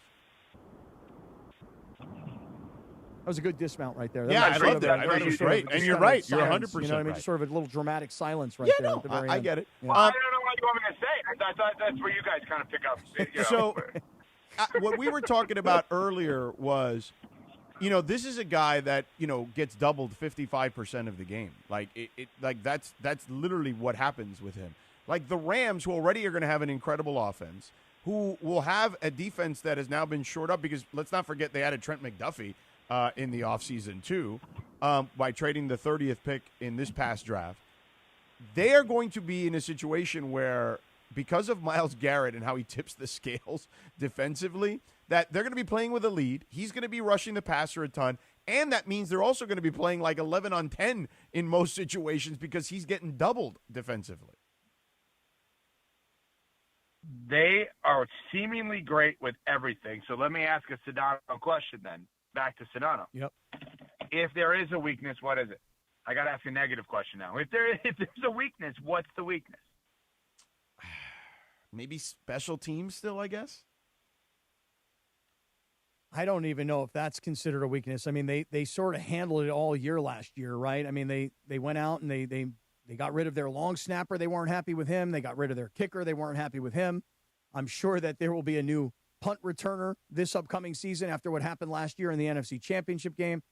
I don't really know where the weakness is, Evan, but always in every sport, it always comes down to the same thing in the end anyway. Can you keep these guys healthy? I mean, because when George talks about the 11 versus 10 because Garrett is being double-teamed, George, we might even think of it as being more like 11 versus 9 because a guy like Trent McDuffie has cut off a complete side of the field. So I don't really know. Well, and then also, I also wonder if now we're going to see a wave within the next month or two before training camp. Are we going to see a wave of guys that are just going to say, like, screw it, I didn't get the offer I want. I'll go hang on with the Rams for a year because, like, why would I not want to be a part of that like 94-95 49ers, current modern reference. The 94-95 Niners are one of my favorite, all-star teams that actually did well. Because if you look at that roster, they have guys like Charles Mann, I think, Ricky Jackson, Tim Harris, all these unbelievable players from other teams that are just like, you know what? They're going to be really good with Steve Young, Jerry Rice, Sean Taylor, everybody. Let me just kind of hang on for a year with them. And I feel like the Rams, like, if all of a sudden we saw that Steph Diggs signed there, or Tyreek Hill signed there, or Deebo Samuel, or Brandon Ayuk gets released, or Kamara if he gets released, like, couldn't you just see this whole wave of guys not just saying, screw it, I'm going to sign with the Rams for a year? Or Evan, here's another example. You know, think about a guy like Von Miller, who played for the Rams and won a Super Bowl with the Rams and has kind of been bouncing around ever since. There's been some reports recently that as a free agent, he's telling everybody that he's coming back and he's playing. He just doesn't know where yet. He's even really gone to Sean Payton to try and make an appeal to get back to the Denver Broncos. I'm just thinking out loud now of older available free agents that maybe could contribute on third down, as an example, and say, yeah, I'll come play for a very small price. I'll come play for the league minimum because I want to be on the Rams. That's right. But that goes back to George's point from earlier of, like, they didn't give up an arm and a leg for somebody that's like one guy to maybe put them over the top.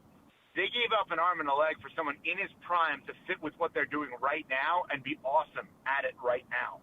And so if you're leftover additions of those and not your main course editions of those, then you're phenomenal. Yeah. You know, here's another thing. Phenomenal. Here's another thing, guys. Simply phenomenal. When you think about Myles Garrett. Where's Morales? Did Morales quit? He quit. No, he quit. He completely quit the show. He left. He decided he's done. No, I was just letting you guys. I was letting you guys smack it around. You got to understand the amount of energy I came out of the gate. I was on the burner for the first hour doing shots of espresso back here. I was like, listen, let me let my heart relax. You know, I almost died, Evan. Let me let the heart relax. Oh, I hadn't heard that. I hadn't heard that. That's news to me. You know, Carmi gave me a big. Have you talked about that at all? Yeah. Craig Karmazin recorded liners with me yesterday. How'd that He gave go? me a big compliment in the meeting, our big company meeting. I figured it was all Evan's doing, so I appreciate it. I'm just relaxing a little bit. He's just kicking back. I know nothing about this. Wait, you had the founder and CEO of the company record liners with you? I did. I'll send you the picture right now. Sedano, now I'm just talking to George as if we're not on the air. What the hell have we created here? This is not good. I think we've now gone too far. Yeah, I would This agree. is not good. Oh, yeah, But, you missed it it's yesterday okay. in the meeting. Oh, you know, we got that Pizza Hut lounge in there now, too. I mean, this place is like, everything is sponsored. I'm surprised Morales is, well, I mean, I was He's just wearing going to say a Pizza Hut Morales' dome is not sponsored, but he's wearing hats every day from different Right, sponsors, so I guess he is doing Change that. from Valvoline to Pizza Hut. Yeah, everything is sponsored. Yeah, now that I think about it. We that's are true. a NASCAR vehicle of sports radio. Yeah. Exactly what we are. Well, listen, let me ask you this before we let you go. We've spent a lot of time, obviously, 20 minutes talking about, understandably so, Myles Garrett and the Rams. Thoughts on the finals very quickly. Yeah, so I got a bunch of heat yesterday because I said it's unbelievable, and he is unbelievable as Wemby is, and you gawk at him. The thing that's a little weird for me when everybody's like, oh, he's so ahead of schedule. Well, of course he is-ish. But when I think about his schedule, I don't look at his schedule and compare it to a first-ballot Hall of Famer in Giannis, or a first-ballot Hall of Famer in Jokic, or a first-ballot Hall of Famer in SGA. I compare it to guys like Michael and Kobe and Tim Duncan and people in the last 30-some-odd years that have won an insane amount. And I think, how in the world can you ever get to that level? And I come back to the place of you got to win one ahead of time or win one kind of after the fact, like Brady with the Bucks, right, when you're, not expecting it. So finishing the job is getting it now. And that's not to add pressure or to say the Knicks are – if you told me either team wins, I believe you. But to me, when everybody says ahead of schedule, I kind of equate that to finishing the job. I don't know that LeBron would look back at his career and feel like 2007, a team with literally seventh and eighth men, not to be insulting towards them, but they're not starters on a title team that he took to the finals in 2007, which was amazing. They lost to Spurs. I don't know that LeBron would feel like, oh, I'm ahead of schedule because they lost. In order for Wemby to be ahead of schedule, you got to finish the job. And I think he's motivated in a way. Yeah. Yeah, and that's why I said I think we did the it's a new topic. Nobody's ever done it in sports radio. Who has more pressure, the Knicks or the Spurs? Oh, that's First new. time anybody's done something like that. That's right. I've heard that. That's a good idea. George, we should do that, George. We should steal that. We've never heard that before. Yeah. And then we did a power rankings. And then Pete Rose, Hall of Fame or not. Nobody's ever done any of these things. When are you going to do a Mount Rushmore? Do a Mount Rushmore. Mount Rushmore is a good one. You guys should try that out. You guys experiment with that. Yep. By the way, before we finally let you go, one last thing. Do you I know? didn't answer the question. He's right in the middle of an answer. Go Hold on, let him ahead. finish. In the middle of saying something here. You just cut him off. Yeah, I'm sorry. Go ahead. My fault. My whole point was the San Antonio Spurs are an amazing, historically winning franchise. The Knicks are just a historic franchise. There's not a lot of winning with the Knicks. So there's a part of me that thinks the Knicks just getting there is kind of a big win, not to take it for granted or that they can't win at all. The Spurs, there's 5 before him. I think they have more pressure because I think he has more big picture at stake. Okay. Anybody here want to take the Knicks? I'm taking the Knicks. I'm taking the Spurs in 6. I'm taking the Knicks in 7. Let's go Knickerbockers. I'm going to do it for Ben Lyons. So what was your pick, Evan? I'm going to probably agree with you about the Spurs in 6. But you know why I take the Knicks. I just think as good as the Knicks have been, and they've been fantastic, they have not seen a team as physical defensively as this Spurs team yet. And there's going to be a bit of a shock to the system. I tend to agree, and I George, you and I sat with each other many a times. I feel like Steph Castle is trending in that D-Wade level of nastiness where everybody's focusing on the big guy, and it may actually be him that helps them win it all. Yeah, or it could be Where Dylan Harper, oh, honestly, too. Shaq. Like, yeah, he's great too. Yeah, but there's something about Steph Castle to me. They're they're both inside linebackers, is what they are.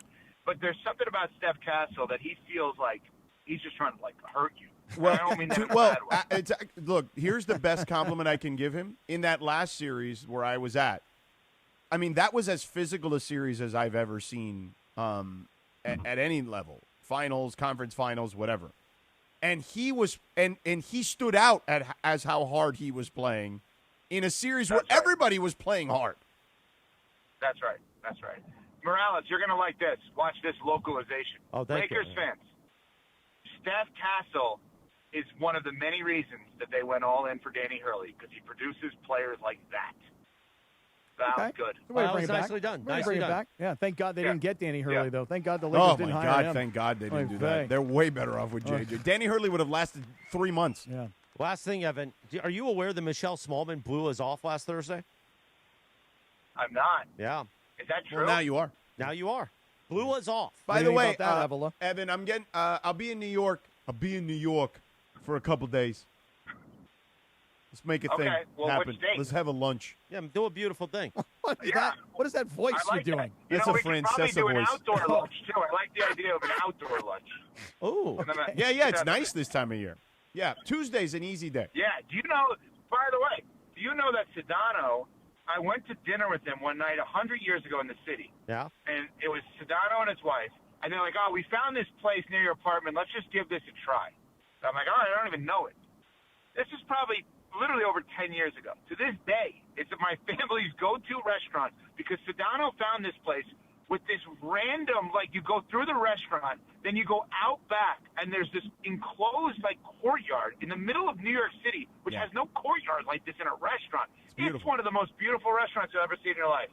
Hey, Sedano is like a traveling secretary. He's for good. real. This When it kid's comes good. to booking travel or finding restaurants, good hotels, I give the kid all the credit in the world. He is like a traveling secretary. You know, he tried to get me flights this weekend to go to Saratoga to see my horse race. He literally on the I air had you. did I got all you the there. research. It's amazing. I got you there. The only thing you didn't do is get me hotels. Well, I mean, you didn't ask. That is true. That is true. But I got you there. Okay, You we're did. back. I'm here live at Saratoga. Okay, we're back. Saratoga with Bill. All right, right, the Evan, great Evan Cohen. Have a I'll great see day. you Tuesday. Are you going to any of the games? I don't know. It depends on whether or not the guy who Morales is recording with gets me in. Oh, okay. Gotta pull Well, a just Hey let me King. know. I'll be there. Bye, Evan. Have a great day. See you later, Evola. Bye.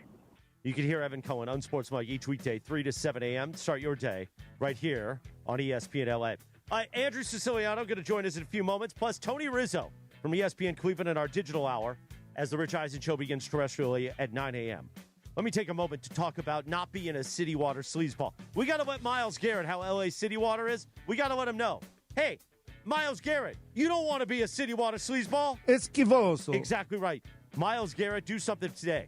Call our friends at LifeSource. The LifeSource Water California factory is ready for you at 800-WATER-99 or visit LifeSourceWater.com. It's Tuesday, which means I get to do a live read with Ireland today and talk about the great people at LifeSource Water. No more gross city water. No more dingy city water. No more chlorine taste. And Cappy, most importantly, Johnny I gets to come out of the shower now, and he wiggles it around. Gets to wiggle that thing. Oh, he wiggles it. He's got clean water. He can suck on the tap if he wants. Really? Yeah. He don't even need to put it in a glass. Just suck on that tap like Johnny I. Wow. Call LifeSource Water, 800-WATER-99, or visit LifeSourceWater.com. LifeSource has been around since 1984, trusted by over 250,000 homes. They've taken care of Ireland's compound in Manhattan Beach. They've taken care of my compound in Orange County. They can take care of you, too. More than 4,000 five-star reviews. Upgrade your water and your daily life with a LifeSource whole house water system. I did it, and I'm never going back. I ain't a city water sleazeball no more. Esquivoso. LifeSource Water, 800-WATER-99, or visit LifeSourceWater.com. Today's show has been so good, I'm worn out, man. Really? I mean, really amazed that early morning workout, all the caffeine you took in. I just threw it way past the garbage can. All the energy you've had. Bergie's looking at me like, man, this guy can't shoot. Dude, why don't you take the rest of the day off? I'm not going. It's a live imaging Tuesday. Well, I'm saying, take the rest of the day off. Johnny I will be happy. I'm going to do squats with Mason or later on. Before the show, we're going to be squatting in the corner. Okay. The Sedano and Cap Morning Show. It should be illegal to have this much fun this early in the morning. We're back with Andrew Siciliano in 3 minutes from right now. This is the Sedano and Cap Morning Show. Hey guys, if you're heading into summer without a medical emergency kit, you're taking a risk most people don't think about until it's too late. Summer colds linger and can turn into sinus infections that could last for weeks. Getting sick right before vacation can derail everything. And when you're traveling, finding a doctor and a pharmacy can be really stressful. That's why I ordered a medical emergency kit. It's like having an urgent care and a pharmacy right at home. It includes essential prescriptions like amoxicillin and generic Z-Packs to treat wide ranges of common and serious illnesses. So if you wake up sick, at home or on the road, you already have what you need. No waiting for your doctor, no hours at urgent care, no pharmacy lines, no copays. You just match your symptoms to the right prescription in your guidebook, or you call the telemedicine doctor standing by. Start on your bed sooner and feel better faster. Every home needs at least one medical emergency kit. Order yours online in minutes, and it's shipped to your door. Save $45 with our promo code 710 at urgentcarekit.com/710. Promo code is 710 at urgentcarekit.com/710. Rams fans, DFAR here. The Rams are making history in 2026, heading to Melbourne, Australia to face the Niners. You can be there. I've teamed up with True Fan Travel to hook you up with the ultimate fan experience. Game tickets, hotels, exclusive events, even a chance to meet me all in one package. This isn't just a trip, it's a once-in-a-lifetime experience. Spots are limited. Don't wait. Visit TrueFanTravel.com right now and secure your spot. That's TrueFanTravel.com. See you there. Hey guys, it's Sedano. Next time you're at my home away from home, LAX, look up. You'll see the future of travel in action. It's the all-electric Skylink train. It's now testing, and trust me, this is a game changer. What does it take to build a champion? It takes round-the-clock preparation. And soon, Skylink will connect you to the airport terminals, the new rental car center, and LA Metro. From practice to prime time, the LAX Skylink. Fast, free, and built for LA. In testing now to help you skip the traffic later. My dad passed away unexpectedly. Of course, it was awful in every way, but we are very grateful that he had life insurance. So even after he was gone, he was still able to provide for us. And that's why I have life insurance for my family. Ethos.com. They make it fast and easy to get covered. It's 100% online. You get a quote in seconds. And you can apply in minutes. You get covered the same day. Get your free quote at ethos.com/game. That's ethos.com/game.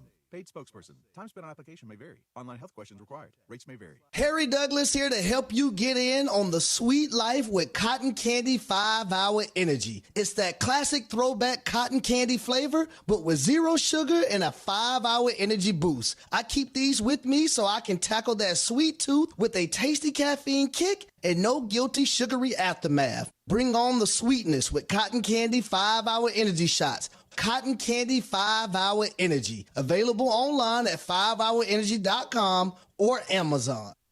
The Sedano and Cap Morning Show, presented by Call Jacob and Jacob Emrani. The new phone number, 800-345-6789. My guy, your guy, Cappy's guy, the great Jacob Emrani. 800-345-6789. With a new phone number, 800-345-6789.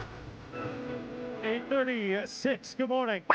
Man, I'm full of energy. You are, man. I hugged Funchy twice during the break. Funch, you okay? I'm fine. You sure? Yeah. Seems like he was wearing it, you know? Bergman's worn out. I think he's worn out just from being around me. Bergie, what do you think? He is on fire. I know. And then Sam Boney just walked in there and he whispered in my ear like, hey, can you do the Angelica's 8 a.m. read? I said, what are you doing? Get out of here.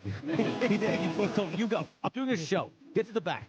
And then he's off and he's hugging bunches. Oh, twice during the same break. This hour, the 8 o'clock hour, is presented by Angelica's Insurance. Every team needs a strong defense, and Angelica's Insurance has got you covered. From auto and home to business and life, they build a plan just for you, even DUI and SR22 coverage to get you back on the road fast. Visit angelicas-ins.com for a free quote today. You were with Angie from Angelica's yesterday. Spent a lot of time with Angelica, Angie, as we like to call her, yesterday. She's amazing. Her team is incredible, and she can really help you out if you got insurance needs and other stuff. That whole DUI thing, fixmydui.org, she helped you get right back to life. We will talk to Andrew Siciliano Sedano in just a few moments, but on this day, back in 2020. Touchdown! Put my ears out. Wow. We'd like to apologize to everybody that heard us without processing. Wow. Whoa. Touchdown! Lindsay likes to dub her drops hot, and that one, I don't think I'm going to hear the rest of the day. Touchdown! I'm just saying, 2020, the number one hit, Lady Gaga, Ariana Grande, Rain on Me. Rain on you. Oh, it just faded out. Today is also Rotisserie Chicken Day. Oh, really? Now, you know, one of the Costco business things is that they keep the chicken cheap on purpose. Because if you notice, they place it at the back of a Costco. So they know that they're losing money on every chicken, but you got to walk back there. Right. So you might buy like a kayak on the way to get a chicken. You're going to buy outdoor furniture, for no reason. You don't even need it. You know what I've never asked? Tell me. Sedano, are you a Costco guy? Yeah. Oh, you are? Yeah. I've never known this. I mean, who doesn't have a membership to one of those places like Costco or Sam's Club or one of those places? I just wonder, are you going in there buying He ain't going in there. Oh, you don't think you think Mrs. Sedano goes? He sends. Well, she goes a lot, but it's not like I've never gone. You know what's a good item at Costco? Tell me. The chocolate chip cookies, but also the shrimp cocktail.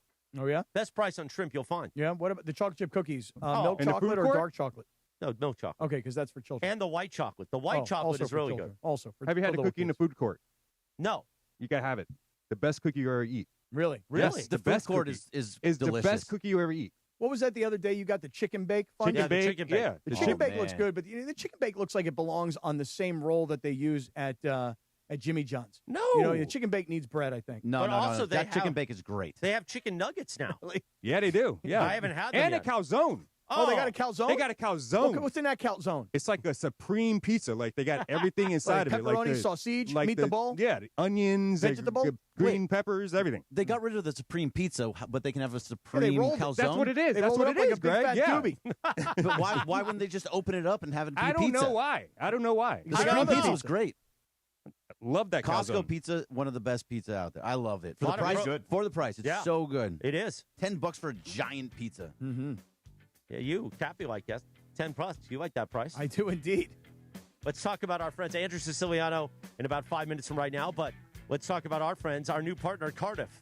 Hey, to all the small business owners out there, and there are millions of small businesses all over the country, and the majority of them, the stats say 70% of small businesses around the country need extra funding or cash flow at least once a year. Now, the problem is that if you're that HVAC guy that's driving around right now, you're the guy who owns that plumbing company, or maybe you're pulling in early this morning because you own a gym or a restaurant, you need money. And the banks are not going to give it to you. In fact, big banks, what they do is they tighten the underwriting and they make the approval process so difficult that you find yourself stuck in paperwork and this process that's going to take forever. And I don't know about you guys, I just don't have the focus for it. And so they're not going to give you the money that you need. Cardiff, C-A-R-D-I-F-F, cardiff.co/ESPNLA.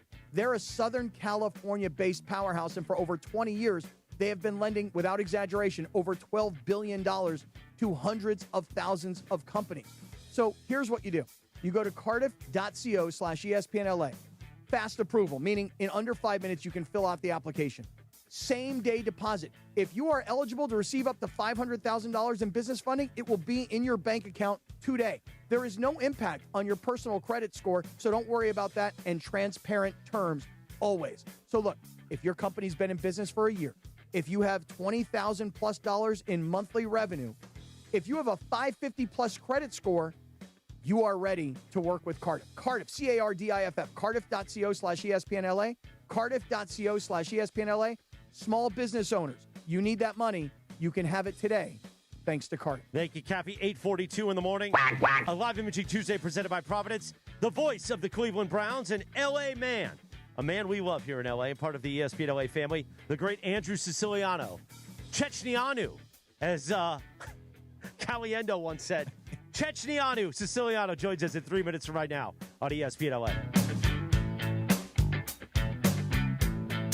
The Sedano and Cap Morning Show. Don't wait until Election Day to vote. You have several easy, convenient options to make your voice heard. Vote early at any of the official ballot drop boxes or vote in person. Visit plan.lavote.gov to learn more. Brought to you by the Los Angeles County Registrar.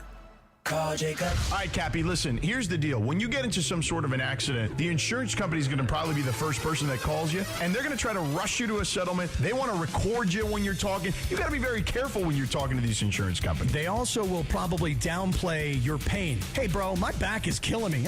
It's no big deal. It's going to go away in a couple of days. Do not let them do that. You call Jacob and Ronnie. Accident or injury, call Jacob and Ronnie. Call Jacob. 1-800-345-6789. Call Jacob.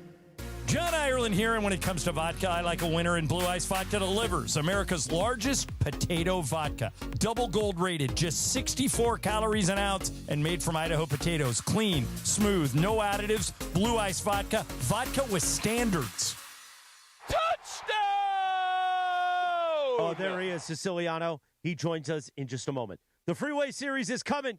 Join Greg Bergman, Gregory Arthur Bergman, at Clearman's Galley in San Gabriel for a Blue Review watch party this Sunday, June 7th at 1 p.m. Gonna be a party as the boys in blue take on the Halos. Our friends from Milagro Tequila will be pouring their signature freshest margarita. Oh, I said that strange, margarita. Straight from the Margarita Mobile, Sunday, June 7th at Clearman's Galley. We'll see you there. Andrew Siciliano. Chechnianu joins us in 90 seconds from right now. Hey, it's Mason. The next best thing to being at the 2026 FIFA World Cup is watching it at Cosm.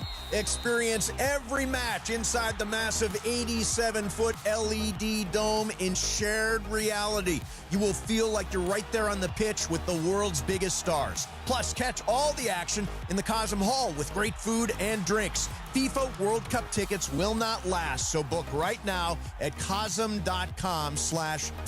I will see all you guys for the World Cup at Cosm. Download to see if you qualify. Not all customers will qualify. Transfer fees may apply. No Albert subscription required. Albert is not a bank. Albert Instant Loans are issued by FinWise Bank, member FDIC. Not an actual client. Terms apply. Kylie, what's wrong? I just got hit with a car repair bill. I'm behind on rent, and I feel like I can never save any money. Have you tried the Albert app? Albert is your financial assistant, helping you find ways to save and create custom budgets to actually grow your money. Plus, you can get up to $10,000 for big expenses, or advance up to $1,000 fast when you need cash right away. Albert can get me up to $10,000? Exactly. Albert spots you in a pinch and helps you grow your money in the long run. I'm downloading Albert right now. Download the Albert app and use promo code ADVANCE to borrow up to $10,000 for whatever you need. The Albert app helps you budget better and save more money so you reach your financial goals faster. Download the Albert app right now and use promo code ADVANCE to borrow up to $10,000. Use code ADVANCE to borrow up to $10,000. It's time for the Wild Fork Foods Yacht Rock Song of the Morning. It's time for the Wild Fork Foods Yacht Rock Song of the Morning on the Sedano and Cap Morning Show. Wild Fork, your neighborhood meat and seafood market. Now, he's put on his captain's hat. I am the captain. This is the captain's table. The captain sits at the captain's table. Captain Condiment has the Yacht Rock all queued up. Now. Oh, Cappy. Oh, yeah. With Myles Garrett coming to L.A., we going to be riding like the wind, like Christopher Cross saying about 8:46 in the morning on a Live Imagery Tuesday presented by Providence. Well, we've been teasing it all morning. The man that this drop plays all the time. Touchdown! He is the voice of your Cleveland Browns, part of the ESPN LA family. Once did a show with Sedano for a week. Used to do the Tony Bruno show way and back was the when. Rams preseason guy forever, too, on top of being the world-renowned DirecTV Red Zone, the original Red Zone. Mm-hmm. He knew me when he did a morning show with me when I was like 19 years old. I was annoying him. The great. Now you just annoy us. Yeah, exactly. The great Andrew Siciliano, as Caliendo once called him, Chechnianu, joins us now on ESPN LA. Good morning, Andrew. Good morning, guys. Those are the Comedy and Magic Club in lovely Hermosa. And to be honest, Morales, weren't you like 15 when you were board hopping that show? Maybe. But I was 15 and firm back then. Oh, really? You were you? He's not so firm these days. God help us. Now 50 and fluffy. Yeah. You know? Yeah, agreed. That's a perfect way to describe Not touching that. Andrew, for the uninitiated, as I like to call it, how would you best describe how devastating Myles Garrett can be defensively? Myles Garrett is the best player in the NFL that doesn't throw a football. Okay, I guess that says it all good? right there. That's really that's good. That's really that's good. I succinct. mean, he's the greatest pass rusher I've ever seen. Now, granted, I was a kid with Lawrence Taylor, so I know it's sacrilegious to ever say anybody is better than Lawrence Taylor. So if you want to put him as the number one, that's fine. I get it. That's cool. Reggie White, obviously, I remember him as well. Remember when he was on the cover of SI and he, was kind of breaking the mold for free agency, and he went to Green Bay, and obviously he's the best, perhaps at the end position, better than the linebacker position or different than the linebacker position. But in our generation, Myles Garrett is the best. He is a first ballot Hall of Famer. He is as good as it gets. He is able to teleport from one point to the other on the field. I mean, he can make guys like Trent Williams go like, where'd he go? Where'd who go? Mm-hmm. That's how good he is. Yep, and as big as he is and as strong as he is and as fast as he is, that's really an amazing thing. You talk about Lawrence Taylor, Reggie White, you think about more modern era related guys, Michael Strahan, J.J. Watt. I mean, Myles Garrett is right now the number one pass rusher. He's paid like it in the entire NFL. So, Andrew, knowing the Browns the way you do and knowing the Rams the way you have, what do you think about what the Rams were able to actually pull off in this trade? I mean, tip of the cap to Les and Kevin and Tony, and they did it again. I know they didn't want to give up Jared Verse. I mean, they did not. That was not going to be part of this deal. They would prefer if this was an all-picks deal. But they went out and they got the ultimate closer. No one can turn a corner. No one can close like Myles Garrett. He did play in 3 playoff games. It's not as if there's this narrative that the Browns just wasted his career. He had 9 great years. They did make the playoffs. He was one bad call in Kansas City in the divisional round for my money, and obviously I'm a fan and I'm bitter I'm with from playing for the AFC Championship. Mm-hmm. So it's not as if he did nothing there. He had a great career there. He's going to come back one day, and it'll be bittersweet, and they'll retire his jersey. Les pulled off another one. He gave up a lot, though. This was not like a nothing return. I think a lot of Browns fans are, I don't say disappointed, but they had their eyes on like 3 first-round picks. You're not going to get 3. No one's going to get 3 unless you're a quarterback. And they want to compare this to the Micah deal. Micah was 4 years younger. I would say this is better than the Micah deal. For Micah, you got 2 number ones and an aging like nose tackle. Kenny Clark's a nice player. Respect UCLA, but he's a nose tackle and he's 30. This is different. Jared Verse is 25 and a dog. So I would argue the Rams gave up a lot. I agree, and Jared Verse may not one-for-one replace Myles Garrett per se, because the numbers would tell you that he's not even really close. He can't. But it's unfair to say that Jared has to replace. But That's unfair to anybody. And listen, they didn't replace Aaron Donald with one guy. They replaced him with like 5 guys. Right. So I think it's a great trade for Cleveland, in my opinion. And you use the word closer. That's what the Rams defense did not have last year in the NFC Championship game, as Sam Darnold was driving the Seahawks down the field to win the game. The Rams defense just didn't have, and Jared Verse included, did not have a closer. Now they do. Yeah, he's that guy. You wish he had more opportunities to play with a lead and be that guy with the Browns. As I said, they had 2 playoff seasons. It's not as if they didn't win any games. They did. But there were, because with Browns fans and with Steelers fans, there's always this comparison.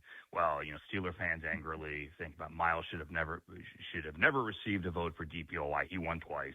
And that TJ Watt, the day begins and ends with TJ Watt. The sun shines on him every day.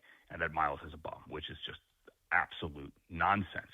But TJ Watt, I'll get to my point, played with a lead forever, and Myles did not.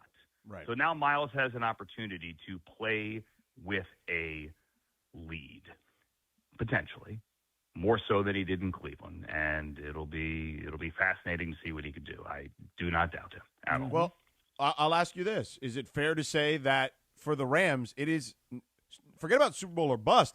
It is, you got to win the Super Bowl or this season is a failure at this point. Oh, man, I hate to use that F word, George. I hate it, but they were my pick to win it before this trade, and they just went out and got a Hall of Famer. So, you're supposed to win it, but they know that as well. You know how significant it is for them to A, win again, and B, do it again in their own building? Sure.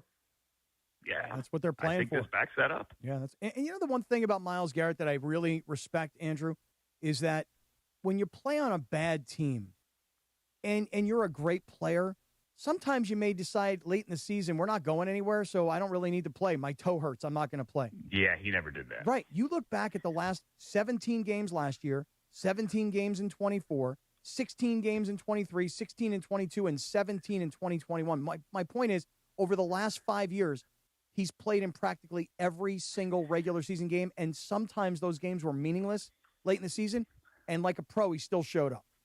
Yeah, he showed up, and he dominated most days. Let me say this, too, about Myles. On a personal level, as a fan, it kind of makes me sad and sick because, then you look at all the you look at all the highlights on the TV or on your phone the last couple of days, and you go back to the 9 years. And you're like, man, no one's better. As a fan, it hurts your heart to see him go. Truly, on a personal level, I'm happy for him. His girlfriend's here. Chloe is here. She's from Torrance. They're very public now. I'm not saying anything out of bounds, and he has good friends here. Southern California he's going to love Southern California, and I think Southern California is going to love him.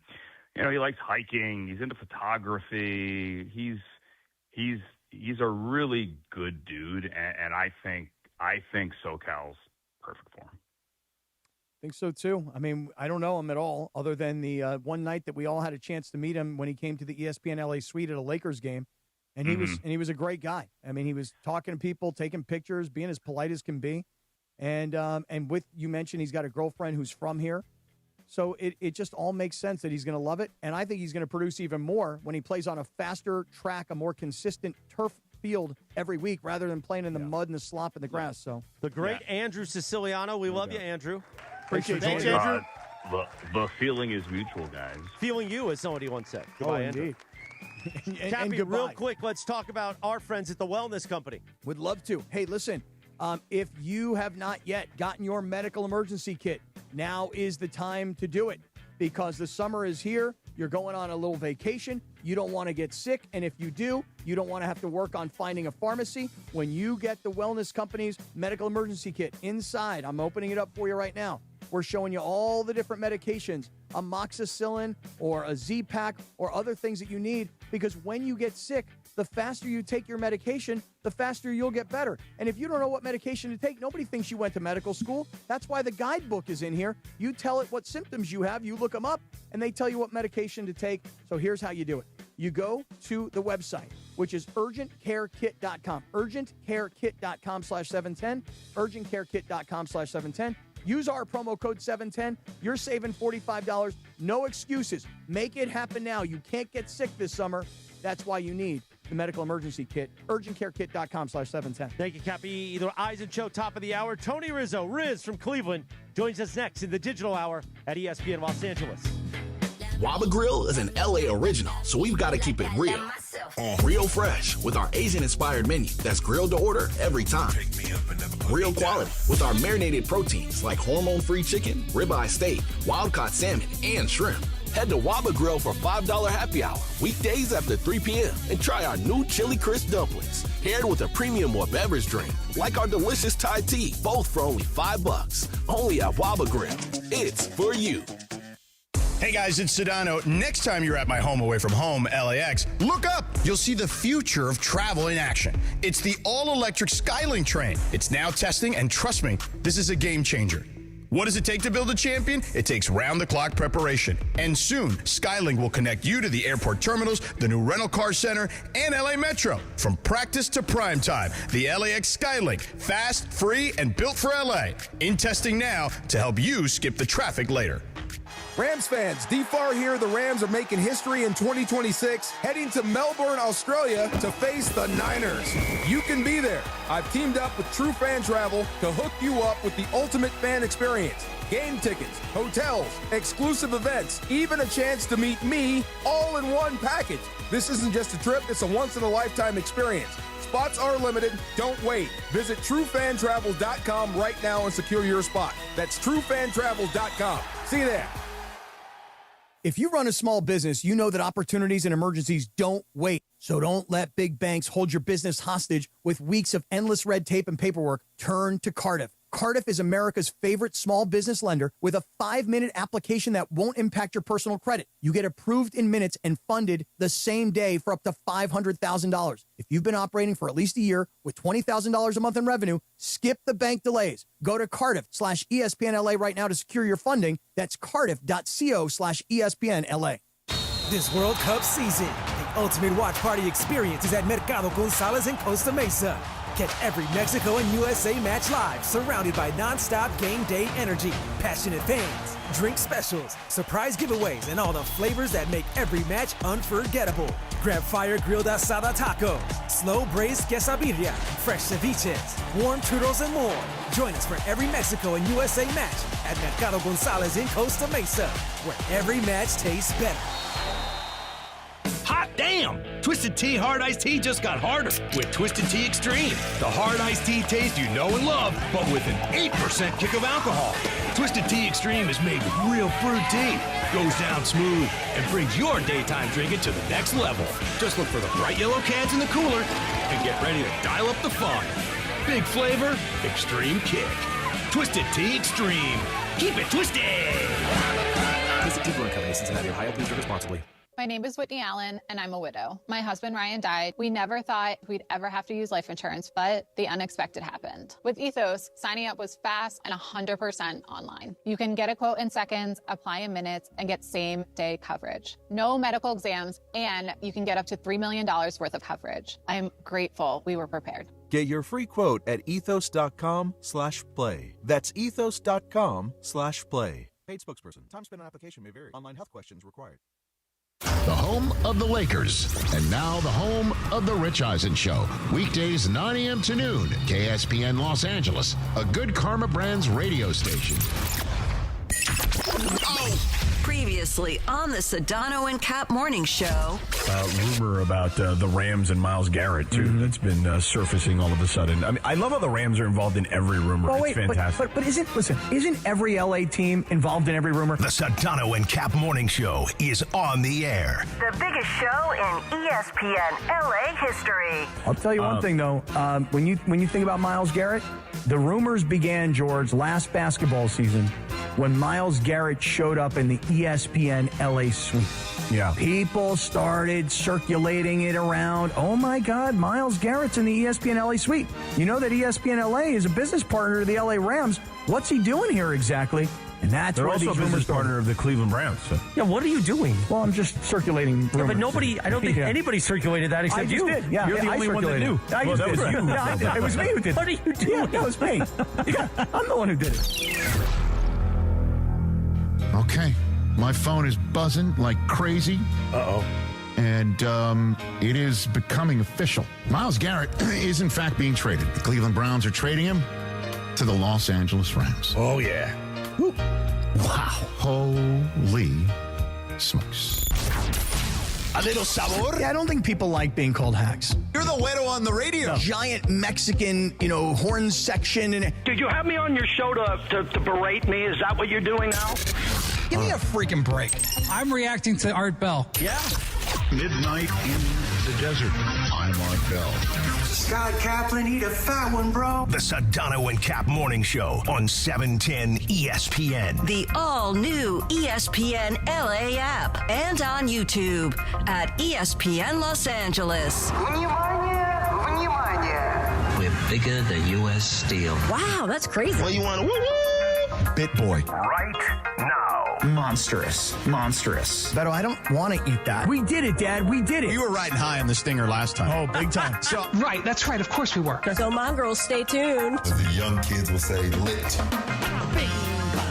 Yeah. 9:02 and 20 seconds. Good morning, the Sedano and Cap Morning Show on a live imaging Tuesday, presented by Providence this 2nd of June, 2026. Can't believe it's June already, sucker. Dude, June 2nd. I know. Can How'd you that believe happen? it? And Myles Garrett is a Los Angeles Ram. How'd that happen? But before we do all that, go ahead, Cappy, do it.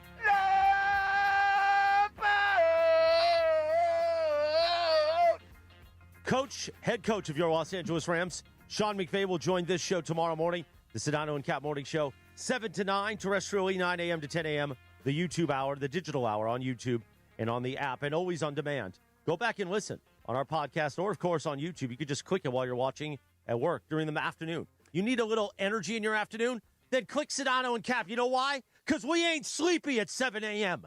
We're going to play complimentary radio. We're going to talk about the NBA Finals. We're going to talk about Myles Garrett joining the Rams. We're going to play complimentary radio all day. By the way, in just moments, Tony Rizzo, Riz from ESPN Cleveland, the equivalent of a George Sedano of Cleveland, a Scott Kaplan. My cardiac brother, by the way. Oh, really? Just had a heart attack. Yeah, how's he doing? A few months ago. But now he's good. He's clean. Okay, good. That's why you got to get checked out like I always talk about. I know you do. He's going to join us with Instant Reaction. He's been talking about this for 2 days because it happened while they were still on the air yesterday. The really big show. Right? Yeah. The RBS. My understanding is that Riz, who is, really the sports voice of the city of Cleveland, again, comp to what we are here, that he is not happy with what the Browns received in return. I don't understand what the Browns thought they were going to get.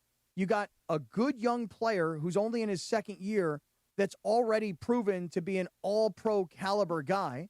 Then you got a first-round pick in next year's draft, a second-round pick in the draft after that, and a third-round pick in a draft after that. The Browns will still be drafting, and there's a high likelihood that Myles Garrett may not even be playing for the Rams 4 years from now. So I don't know what the Browns were thinking they were going to get. Yeah, he's a great player, and the Rams fans, as we all are euphoric this morning that he's joined the Rams. But I don't know if Cleveland thought they should have got, I guess their comp is that they look at what happened last year and between, Green Bay and Dallas, and they think about Micah Parsons and what he returned. But I think Jared Verse is a player that Browns fans are going to like. He's not Myles Garrett. He's a good young player, and they got a lot of draft capital now to use. Whether they use it to draft players or trade to get higher up in the draft, I don't know how it's going to go, but, George, I think the Browns did pretty good in return. Yeah, listen, I think they did pretty well too, but no one is ever happy with the haul they get for their superstar. Here's the thing. Think about it. Again, people here have lived very charmed lives, okay, as sports fans. And they continue to, clearly, as we've diagnosed here on the show multiple times over. But when you trade your superstar, usually you are getting not equal value. Like, that's just the reality of it. And it doesn't matter what sport it is. Like, you're not going to get equal value, although, especially in football if it's not a quarterback. Now, he's the best player that's not a quarterback, and I would make the case he's better than more important than some damn quarterbacks. But you're never going to get equal value in these scenarios. Never, never. I mean, let's just put it in LA fans' context. Okay, go ahead.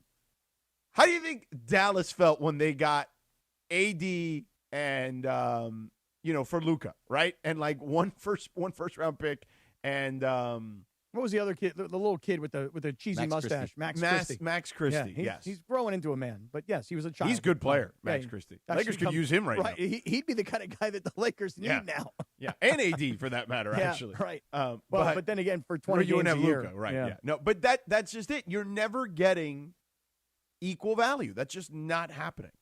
Yeah, but Myles Garrett, let me throw it this way. We're so caught up in the emotion and the excitement of Myles Garrett. Is there anybody that could make a case for, here's the potential downside? I mean, is there a case to be made for, he's 30 years old, he's played a lot of games, right? There's wear and tear on the body. Sure. He could be coming to L.A., which in Cleveland, you're always sort of battling to help win, but in L.A., you got so many other pieces around you that maybe you're not the player that you were when you were hungry and you were trying to help your team get to the playoffs. You're joining this winning climate. I'm just trying to think, is have we missed anything that could be a downside? Because Myles Garrett, to me, George, seems like a model citizen. The only, blemish on his entire career is a couple of, speeding tickets and maybe a car accident that he got into while he was speeding. Otherwise, he seems like a generally great guy and a really good citizen. I'm just trying to think to myself, yes, is there any downside to this? Because he's 30. He's played a lot of games, bunch of wear and tear, et cetera. By the way, what's funny is while I was away on the Western Conference Finals, my wife was telling me, hey, Mateo's grown out a lot of his shirts if you want to buy some sports shirts. So I went on Fanatics, right? Mm-hmm. And I bought a bunch of different shirts. And I said, you know what? I'm going to get him a Rams shirt. Good man. And I did. And then this happens. So now he's now he can be part of the Ramily. But it is interesting that you say that because Myles Garrett has played 9 seasons. I mean, he's going into year 10. Mm-hmm. And he's played outside of, I'm trying to see, how many available games has he missed? Well, I'll tell you, you go back to the early part of his career. He's playing 16, 14. He got suspended 1 year because do you remember the story of him playing against the Steelers? And he got into that situation with Mason Rudolph, who was their backup quarterback, and he tore off his helmet and he threw that it. was 2019. Right, and he got suspended for 6 games for that. So his rookie year, he played 11. Then he played 16. Then he got suspended. Then he missed 2 the following year. Then everything else has been 16, 17 games. Right, and as we just talked about with Andrew Siciliano, the beauty of Myles Garrett is when you're a veteran player and you're a Pro Bowl caliber player and you're a $40 million a year defensive end whose specialty is rushing the quarterback, and your team is long eliminated from the playoffs, and now you're playing and it's cold and it's muddy and the games are meaningless and your toe hurts a little bit, some guys will be like, can't play, sorry. Can't play. Myles Garrett, it didn't matter whatever ailment he may have had. It didn't matter what the field conditions were. It didn't matter what the weather was that particular day. It didn't matter who the opponent was. And it didn't matter if the game was consequential or inconsequential. That brother showed up and played. And as Siciliano said, not just played, dominated. God, I sound like his agent today. You do. I'm like Myles Garrett's spokesperson all of a sudden. Seriously. I mean, we became like best friends that night in the ESPN LA suite. You did. Yeah. And I said to him that night, I go, man, you would look so good in a Rams uniform. Because that was at the time where he was trying to force his way out of Cleveland. And then, remember, he was trying to force his way out. And they were like, really? You don't want to play for us anymore? He's like, no, this place sucks. They're like, how's $40 million a year sound? Sold. Yeah. Done. And I don't blame him. Listen, you know what Myles Garrett did? He did what an NBA player would do. He negotiated. Think about it. Yeah. Nobody goes to free agency anymore in the NBA. Everybody signs the big deal, and then yeah, you know what? Or they do the thing he did, right? Which is, I don't want to play here anymore. Here's $40 million a year. Okay, sold. Yeah, and then it's like a year later, you know what? The contract's great, but I still don't want to be here. Okay, fine. We'll get stuff for you. This guy, I swear to you, George, is going to walk in, and here's what's going to happen. We're going to be out at training camp this summer. They're going to bring Myles Garrett over to us, and we're going to say to Myles Garrett, hey, just curious, your experience in Cleveland, 9 years, and you're only, into your first training camp here with the Rams. But if you could compare and contrast, how's it different? In a month of training camp, in what is today? Today is June 2nd. That's right. Today's June 2nd. June, July, 2 months of being in the Rams organization before you even go to training camp. He will be able to figure out immediately what the difference is between a crap organization like the Cleveland Browns and a first-class organization like the LA Rams. I can remember when LaDainian Tomlinson left the San Diego Chargers, crap organization, and went to the New York Jets. And I said to LaDainian after, I said, hey, what's the difference between the Jets and the Chargers? And he started laughing. He's like, you don't understand. At the Jets, I need a massage. I need to work something out. They got massage therapists everywhere. I'm hungry. I go to the cafeteria. I get all this wonderful food. Everything I need to be a pro and to be a winner is here with the New York Jets. Now, I know that sounds crazy, but those were many years ago, Rex Ryan, back-to-back AFC championship games. But the point is that the then San Diego Chargers were a crap organization, and they were cheap, and they didn't have massage therapists, and they didn't have the proper training stuff, and they didn't have the right food and everything else. LaDainian was able to make that comparison in less than a season. Myles Garrett, George, will have that same reaction when we talk to him at training camp.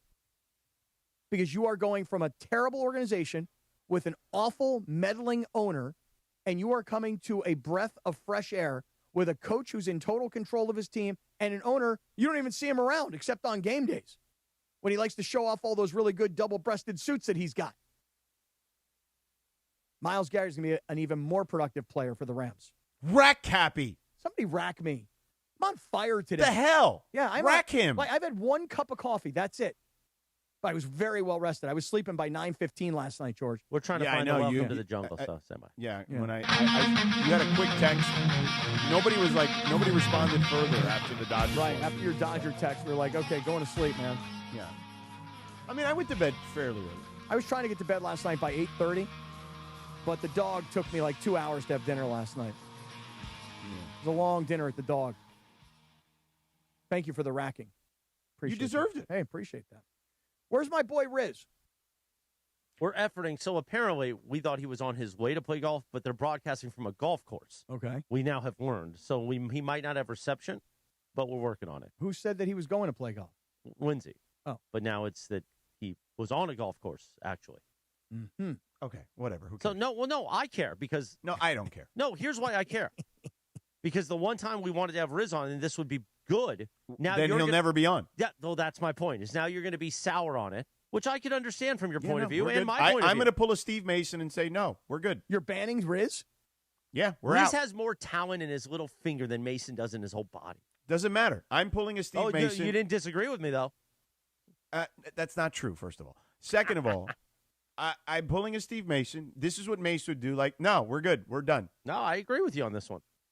I'm heartbroken. But wait a second. I have a quick question. Do we blame Riz? You can have him on during the Summer of Schwanz when I'm gone. The summer of Schwanz is coming, by the way, and I don't know who it's going to be presented by. And that could be the summer of Swing Your Sausage, too, because Riz is Italian. Oh, yeah? He probably likes it hot. The hot sausage. Since, George, you say that everything we do around here is presented by somebody and sponsored by somebody, the Summer of Schwanz should have some. Oh, it should be like some sort of kielbasa or something brand or something. Brought to you by Johnsonville. Yeah. Seriously. But in my case, Summer of Schwanz brought to you by Hebrew Nats. Yes. There you go. Hebrew National. Yes. Hebrew National. The Summer of Schwanz. I love it. But I find it that if we're going to blame Riz and therefore we're going to ban Riz, I feel like Riz is the innocent party in all of this. I mean, I hate to rat out Linz. It's not my. You don't hate it. You don't hate ratting her out. I know, but I say I'm hating batting around. Right. I mean, she's the one who said, hey, he's going to be going to a golf course because he's got a tee time. Isn't that what she said on the text? No, that was Ian Rappaport. Oh, Ian Rappaport's got a tee time. All right, so now wrap me up. So then it's not necessarily Lindsay's fault. We didn't know he was at a golf course and wouldn't have reception. I wonder if that's the golf course I'm supposed to play this summer. Although now that I got blessed by the Pope yesterday. Yeah, word on the street is you're not going to kiss anybody else's ass, huh? I might have to go to Cleveland. May have to take that trip from you and go kiss up a little bit. You're going to go to Cleveland? Yeah, why not? You going to try the tacos? Nah, I don't want to start that. Yeah. 9:15, okay. Cappy, I think what everybody, Vitesh is like freaking out back there. Like, we got to get him in the content studio. Oh. So if you want to go back there, or you could wait till after the Bergie segment. I don't want to give up on Riz because I'm actually super curious to hear what he thinks. You know, we just had Siciliano. I mean, the guy's the voice of the Browns. Yeah, we had Chechnianu. There's different, though. There's the voice of the Browns who lives in L.A., and then there's the voice of the fans who lives in and broadcasts every day to Cleveland. That's the guy I want to hear I even from. texted him one-on-one, and he didn't respond, so Mano maybe he a mano. doesn't have service. Does it say delivered? Yes. But it doesn't say By the red. way, it was never a good sign because I believe, Myles Garrett, wasn't there a story he had never met Todd Monken, the new head coach? Yeah. And the sound this dropped. this was destined to happen. He was going to go somewhere. Or they knew. And the Rams were just persistent. They were like Cappy in this situation where they just keep coming at you. Don't and take keep no. coming at you. Refuse. And keep coming at you. Yep. And eventually the Browns like, fine. Yeah, have him. All right, you'll give us Jared Verse finally. But think about that from the Rams' perspective. You know, the one thing about football is it is a production business. It is a win or loss business, and there's no black or white. There's no gray area in between. It's one or the other. And you love a guy. We drafted him. We brought him here. We loved him. We cultivated him. He's become a really great young player. He's become one of the voices of our teams, one of the faces. George, every time we were at training camp, when Jared Verse would take the field, the crowd would go nuts. He was already loved by this fan base. But to be, I don't want to say heartless. It's just that you're all about the business of winning. And when you're all about the business of winning, the feelings of a 25-year-old kid who's going into his third year, I just talked to Riz. I called him individually. And? He's like, where you been? You're kidding me. I said, it's either going to be an unknown number or a 213 number. So Riz in moments, hopefully. All right, well, this is it. Doesn't happen, we're done. You hear that? If it doesn't happen, Sedano is putting the Sedano ban on Riz. And while the black hand puts down the ban, even though the gray hand can try to influence it, it sounds like once a decision's been made, no coming back. This guy better be amazing. All right, now you got to see what's going on here. I mean, now this is turning into a Well, I'm just saying, this I just called him and he picked right up and he's like, I haven't gotten any calls. And now Bergie's like, well, it's not going through. I don't know what that means. I'm sure it's our phone system somehow. Oh, it's our phone system now? No, it's probably because he's got an iPhone like mine that doesn't that will screen your calls for you if it's unknown. Your phone screens your calls for you? Yeah, you can set it up that way. How do I do that? He's joining us in a moment now. Now he's on the line. He better I be think great. Bergie did something. Bergie was trying to sabotage us. He better be because he's awesome. probably like, oh, I don't want him on. Oh, wow, really? I don't Bergie think does that's it? Just the like case. he used to That try is to not ban the case. Just like he Absolutely tried not. to ban Michael Thompson from Mason and Ireland. Bergie was trying to Mason. hold back Riz. You tried to kick Pepe out of the studio. Well, that I actually did do. Right Yeah, now, he did do that. the great Tony Rizzo, my cardiac brother, Riz, joins the Sedano and Cap Morning Show on ESPN LA. Riz, what's going on, Riz? Sedano, Cap, it's great to be on. I'm finally on with you boys. I love it. Yeah, you made it to the big time, pal. You are on the radio in L.A., and the whole world is listening. So, Riz, I got to just get it. Come on. Initial reaction to this big trade yesterday. You know what, guys? As a Browns fan, it sucks. I'm not going to lie. We're trading a fantastic player, one of the best in the league, to a team that's trying to win a Super Bowl, and we're getting draft picks for the future. And we're tired of doing that here, okay? You can ask Lindsay. I'm telling you, we just about had it with this whole preparing for the future. The Browns' problem is they can't find their quarterback. And I'll give the Rams a lot of credit. When they went and did that deal with Goff and for Stafford, I couldn't believe they got him. They got him, and Stafford, all he needed was a change of scenery. It's paid off. You guys are making one last run. Did we get enough? I guess. Barely enough. Verse is good. I'll ask you about him. So really, you got 2 1s, a 2, and a 3. I think the Rams were the only team interested. The Browns just finally broke down because Myles Garrett didn't want to be here. Well, and I think that's the issue, right? I mean, there had been so many reports and so many times that it'd been out there that he didn't want to be there, that definitely doesn't help your negotiating power. But what I would add is this. I've gotten to know Jared Verse pretty well and know his game pretty well. I called his games in college when he was at Florida State. We saw his games here up close and personal. I called a few preseason games here for him. He's a really good player. He's still very young, but he is not only is he a talented ball player, but I think he is a leader type. Okay, he is a guy that took what was a very young defense 2 years ago, and about halfway through the season, everything clicked, and he was the undoubted leader of that defensive unit that played fantastic the second half of the season and played incredibly well last season. He was a guy that was not shy. He is okay with being vocal, getting in guys' faces, being the guy who is not only going to do it on the field, but on the sideline as well and in the locker room. So in that regard, I don't think you could quantify that necessarily. You know, yes, he had only 7 sacks last year, but he's a guy that rallies the troops in a way that's impactful. Well, he will join a nice young core on the Browns defense. Last year's Defensive Rookie of the Year. Last year's Rookie of the Year, Carson Schwessinger. Aaron is trying to call me right now. Like, doesn't he know I'm on ESPN LA? My partner. Aaron he's out there saying that Verse is a developmental pass rusher. Tell Aaron Goldhammer he doesn't know what the hell he's talking about. Actually, I think he does. Who's developmental? The kid's 2-time Pro Bowler. Yeah, Listen, exactly. He's going to join a nice group. Yeah, we love him. I love him. And you know what Andrew Berry said about an hour ago? Tell us. He said that when did everything change? Because he told the Rams no. When did everything change? He said when they offered Jared Verse. He goes, that's when everything changed. Yeah. So he was the key to this deal for the Browns. When the Browns didn't draft an edge rusher in April, we thought, no way is Myles. No way is Myles Garrett. That's what he's saying. When they didn't draft a pass rusher in April, we thought Myles Garrett, no way, and then we lost you. Keep going. Yeah, we didn't know Verse was part of it. They had to get an edge back. Now, they didn't get just any edge. They got an ascending player. Mm-hmm. And I think that was the difference in this deal. Yes, the Browns received an appreciating asset. That is absolutely true. Are the Rams receiving a depreciating asset? I mean, 30 years old, plays every game, even when the games are meaningless late in the season and they've been eliminated from the playoffs. What are the Rams getting here? What's the upside still to Myles Garrett, Riz?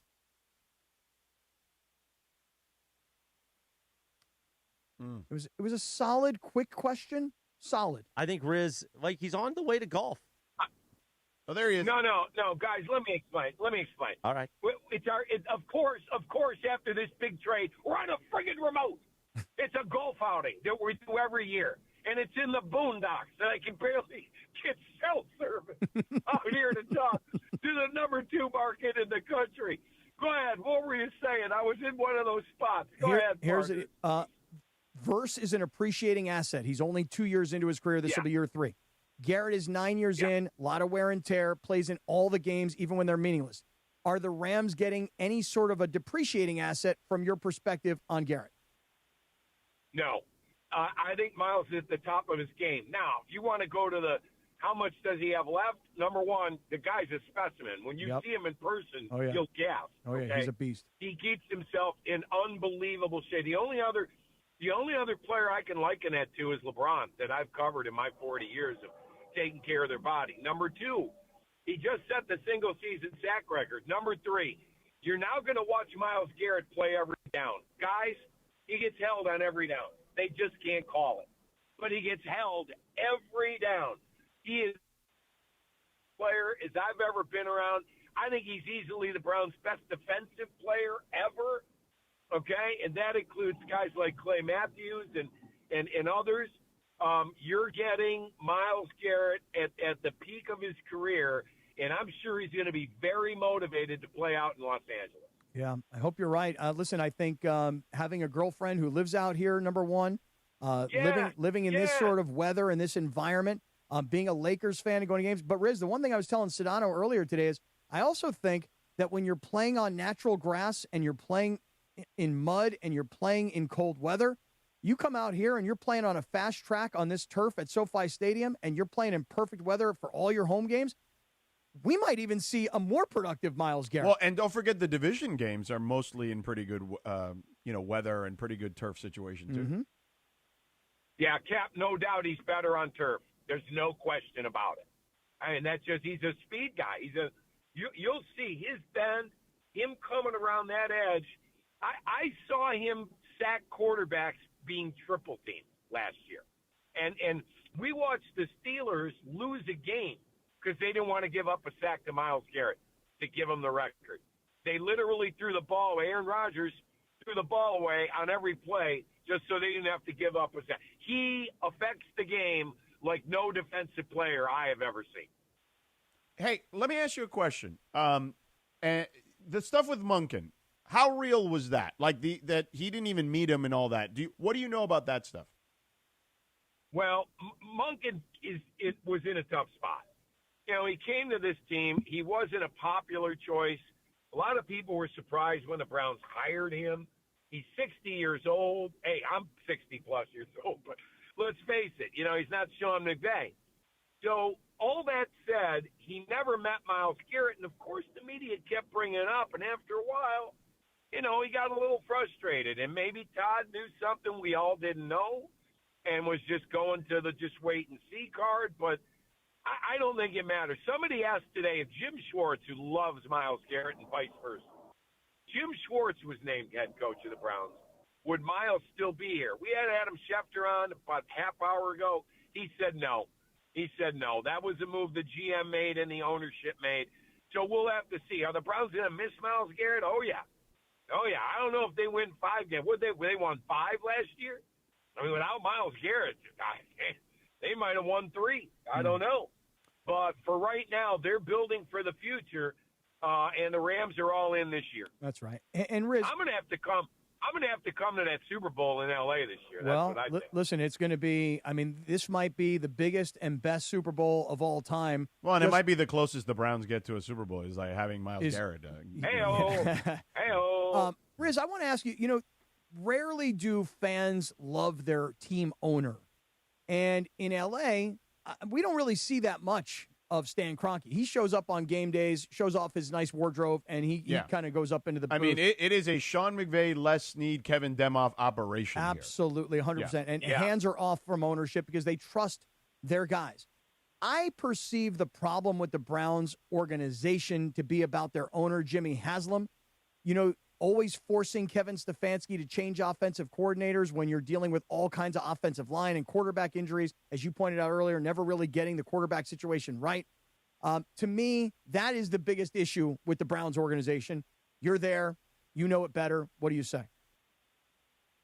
Yes, you could make that argument. The owner sold – the Haslams made their money with truck stops called Pilot Flying J. They have like 1 million of them all over the country. They sold the majority of that business, and they now are in the business of sports. They actually sold the business to Warren Buffett, who bought up the chunk of it. They made, I think, around $13 billion. So now they have a group called the Haslam Sports Group. They own the Columbus Crew and the MSL. They own a part of the Milwaukee Bucks. They're one of the governors for the Bucks, and they own the Browns. So they're in the sports business. And, yes, the owner is hands-on. However, in the past couple of years, he has gotten to trust Andrew Barry more because Barry has had some good draft picks, and he got this deal done, which, was not easily done. So I think he has more faith in Andrew Barry than him before, but this is the complete opposite of Stan. Stan is hands-off. Jimmy Haslam is hands-on, and sometimes it's a problem. Well, Bucks fans are going to find that out pretty soon too in the NBA. Yeah, they are, guys. They are. Yes, they are. Look Look at what's going on there. They got Myles Garrett there who wants out now. I mean, it's just the same situation, different sport. Yeah. Who's going to be the quarterback? Watson, bet on it. I don't know if it's plus money. I was on VSiN with the guys in Vegas last night. I think it's minus money right now. He's in the lead, but he's got to stay healthy. The Browns don't view. I hate this. I'm a Sanders. I'm a Shedeur fan. The Browns don't see Shedeur as anything more than a fifth-round backup quarterback. They've committed nothing to him. I agree with his dad. He went through hell here last year. It was total hell. And Watson, they're going to see what they can get out of him, but he's not coming back. But right now, Watson's in the lead. They're not ready to name anybody, but the coach, they have mandatory minicamp next week. And then when they come back in July for training camp, they're going to have a depth chart. So, and I suspect Watson will be at the top of that. Yeah, what about the other kid, Dylan Gabriel, that they drafted, who started a bunch last year and before Shedeur took over? Not getting a lot of reps. From what we've seen in the past couple of weeks, it's a two-man competition with Watson and Shedeur. Dylan, I don't know. They drafted Taylon Green, so you would think somebody has to go. I don't think they'll put a draft pick on the practice squad, but we'll have to wait and see on that. Riz, I have one question. You're my cardiac brother.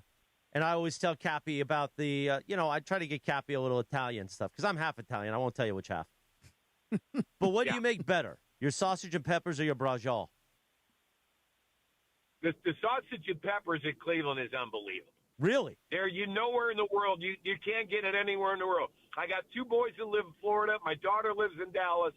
First thing when they come home, they got to get Ferraras or Gallucci sausage. There's nothing like it on earth. Best in the world. Ferraras or Gallucci? Sausage, Cap, sausage. Oh, yeah, right, sausage. Right, sausage. Now, does Ferraras also have a nice meat the ball, or do they not have a nice meat the ball? They got everything. Their olives are unbelievable. There's two really great Italian. The Leschi's is good too. I don't want to leave Jim out of this national conversation, but we got a couple of shops here. We don't have great weather. We don't have a good football team, but we got good gabagool. Oh, Riz, you're the best. The gabagool. Oh, Riz, take the rest of the day off. Enjoy the golf. Thanks, Riz. Appreciate you, buddy. I wish I could. I'm taping a golf show this afternoon and stuff. I don't have enough. Are you at Firestone in Akron? Is that where you're at? No. We're doing. I do a golf show called Pin Shot. It runs on the FanDuel Network. It's a cool little show. But guys, thanks for having me on. Always a pleasure, and anytime you need me. Appreciate You're the best, Riz. Oh, Riz, man, the godfather of Cleveland sports. Pot this back up, Punchy. What are you doing, man? Give him a round of applause, Punch. Yeah, I know. George, does he get to come back, or are you banning him after one? You like that? He's all right. Listen, I just said if he didn't show, he's out. All right. Now, what about Michelle Smallman? Is she out? She didn't show. Nah, but I have history with her. Yeah. Okay, I see. She's my producer, for God's sake. I understand. The digital hour is right now. I see Sedano is wearing his I voted sticker. Yeah. Today is election day for the primaries. And this isn't about governor. I'm not going to talk about mayor. That's everybody else. Whatever your business is, that's your business. Just vote. But I do hold up this for Dr. Monica Sanchez, a big supporter of Beto Duran, a big supporter of ESPN LA. We're going to be part of the Pico Rivera World Cup festivities in June with the city of Pico Rivera and ESPN LA. Monica's amazing. She's running for the new congressional seat. She is the former mayor of Pico Rivera, now on the city council, has done a lot for the Board of Education and education here in the Southland. For Vote Monica today, if you have a moment and you haven't voted yet, vote today. Vote Dr. Monica Sanchez for Congress. That political endorsement is from me, Christopher Arthur Morales. Right. Nicely done. All right, so what are we doing now? Are we sticking you in the content studio? Yeah, so wait, we're going to do the Lindsay segment, but the Lindsay segment is the Bergie segment. I don't know. Right? And Bergie, I'm so worn out. Now I'm on a caffeine crash. Well, I can tell. And you know what? And everybody else is going to suffer today. No, nobody's going to suffer. No, Mason and Ireland will suffer. You don't think I'm going to get ramped back up before noon? What are you going to do? I'm going to go eat some snowballs.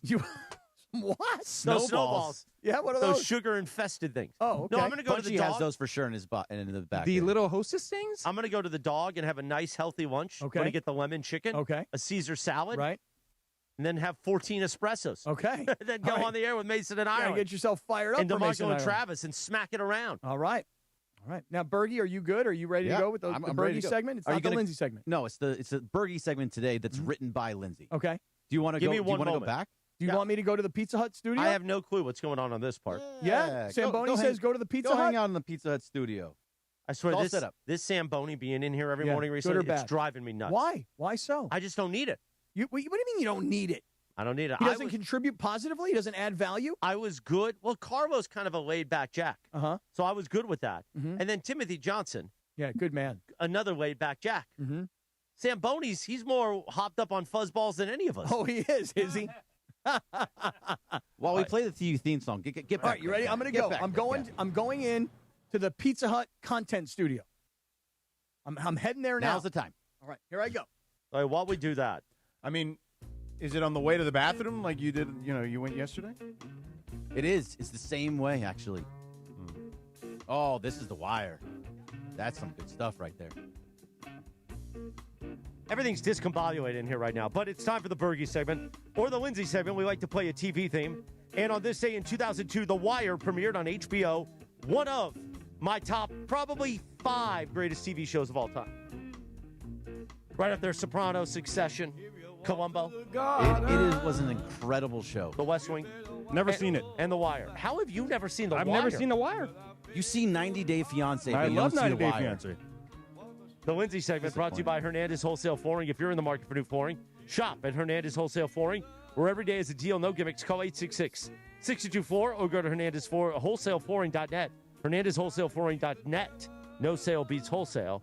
Now, I believe I'm going to pot up the content studio. I don't know if Cappy's in there. Oh, you're in I there. hear you. Nice and clean, I'm here. Cappy. Nice, Cappy live from the Pizza Hut content studio, now part of ESPN LA.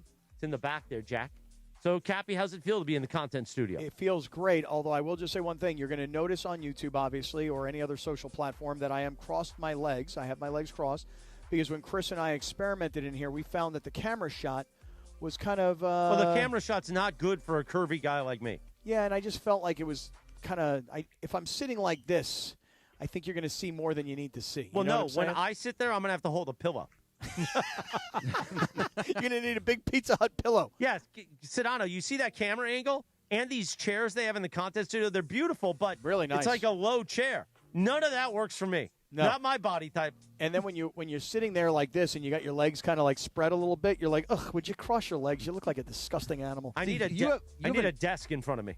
Yeah, well, there's a desk to the side, but you have this good shot there. So you have Pizza Hut with a nice red Pizza Hut sign right to your right. My right. And then right on the side. ESPN LA sign onto your left. That's yeah, a it good looks shot sharp. right there. Where you get looks really, and the lighting in here. Lighting is nice now, Bert. Yeah. Really nice lighting. I'm excited to be in there on Sunday or Monday. Yeah, it's gonna be a good time. All right, so this one's perfect for you, Cappy. With price changes, with prices over $6 here in California, Costco has become America's go-to. I got breaking news. Can you hold off for 1 second? Absolutely. All right, stand by. Let me get the breaking news. Uh-oh. The counselor, Robert Wilkins, has sent us this. Pat McAfee apparently reached out to Aaron Donald this morning, and according to his sources, which is he talked to Aaron Donald, it says about him coming back to play for the Rams because of the Myles Garrett trade. Yeah. Quote, it for sure got him thinking. Oh, he said he's 35 and he's got to see if that fire can light back up. See, that really is the whole thing. If you're Aaron Donald and you've been out for 2 years and your body feels good and you love hanging out with your family and you've got all this freedom and you got plenty of money, and even though you work out the way he works out because that's part of your life, it's not about training to play football. It's about the way you live. So we all see these crazy workout videos and we go, oh, well, he's definitely coming back because nobody works out like that unless they're planning on playing football. No, that's just the way he lives. So it's got to be under consideration, though. But you got to find the fire. You got to find the motivation, the inspiration. Otherwise, you're just coming back in emotion. Don't work. The fact that he's even thinking about it means that it's a very, very good possibility, right? Well, I don't know about very, very, but it's a possibility. If you put a percentage on it, to me that sounds like a 70%. Yeah, no, I wouldn't go that high. I mean, I would go like 50-50. You know what I mean? Like he's thinking about pretty good. it. You know what I mean? I was going to go 49. Like if I told someone, if Cappy asked me, hey, are you going to do the show in 10 years? I'd be like, I'll think about it. You know what I'm saying? That's a different kind of think about it. You want to see if that fire is still there in 10 years? Yeah. I got to see if the fire's still there. I'm calling it Cappy's 49%. got the fire going in my my loins, in my intestinal fortitude. Hey, if you ever come back here to this Pizza Hut studio, we might get a shot of your loins. Let me tell you. There you go. Seriously. Come on, Cappy. The angle here, man. Come on, Cappy. You spoke Myles Garrett into existence. Call Aaron Donald into existence. Make it happen right now. You know what? Say it's 100%. I do think that it is on his radar to really seriously be considering this. My body feels great. I'm pretty much the same size and weight that I was. I'm well rested, and you know what? I'm just going to come back for one more year. I don't think it's out of the realm of possibility. So go from 49 to 100. All right, I'm going to go from 49 to 99.9. Oh, there it I'm is. going to leave one little teeny tiny tenth of a percentage that he doesn't come back. AD, 99, my dog. Can you imagine if he did, though? Let's bring it back. Oh. That's unfair. That's an unfair defense. Oh, look at Raiders fans now, like you and JT the Brick. No, got it, it's like got unfair it for the rest of the league. I got it in, got it in. You guys now crying, oh, what about Fernando Mendoza? We have the number 1 pick. We've got Tom Brady. Don't cry, because if Aaron Donald comes back, the Rams are the Dodgers. No, yeah. No, I like dominance. I've realized it by watching all this. I've heard you like dominance. I mean, I can't lie about anything. It is. Well, let me tell you don't know something, my Mean life. Gene. Oh, see, now you made it weird. That's the guy's girl. Yeah, come on. We don't need to do that portion of it. I love her. But like in sports, dominance is good. Villains are good, and that's for you already have the Dodgers as a villain. If the Rams become the villain, that's great. That's a good thing for sports. Totally. Yeah, I would agree. Listen, I think the more there are villains in sports, we've talked about this numerous times, the better. Let the Dodgers embrace being the villain. Dave Roberts has clearly embraced it. He doesn't care. I don't think the players care as much because they don't deal with it. But like it's a good thing when teams dislike another team. And I think the Rams are going to end up being that team, and I think that they're going to love every second of it. Or the rest of the country will laugh at them if they don't finish the deal. Like, if they win the Super Bowl. I just think football is harder in that sense. Like, there's so many things that can go wrong when you have 11 guys on each side and special teams. Like, I don't know.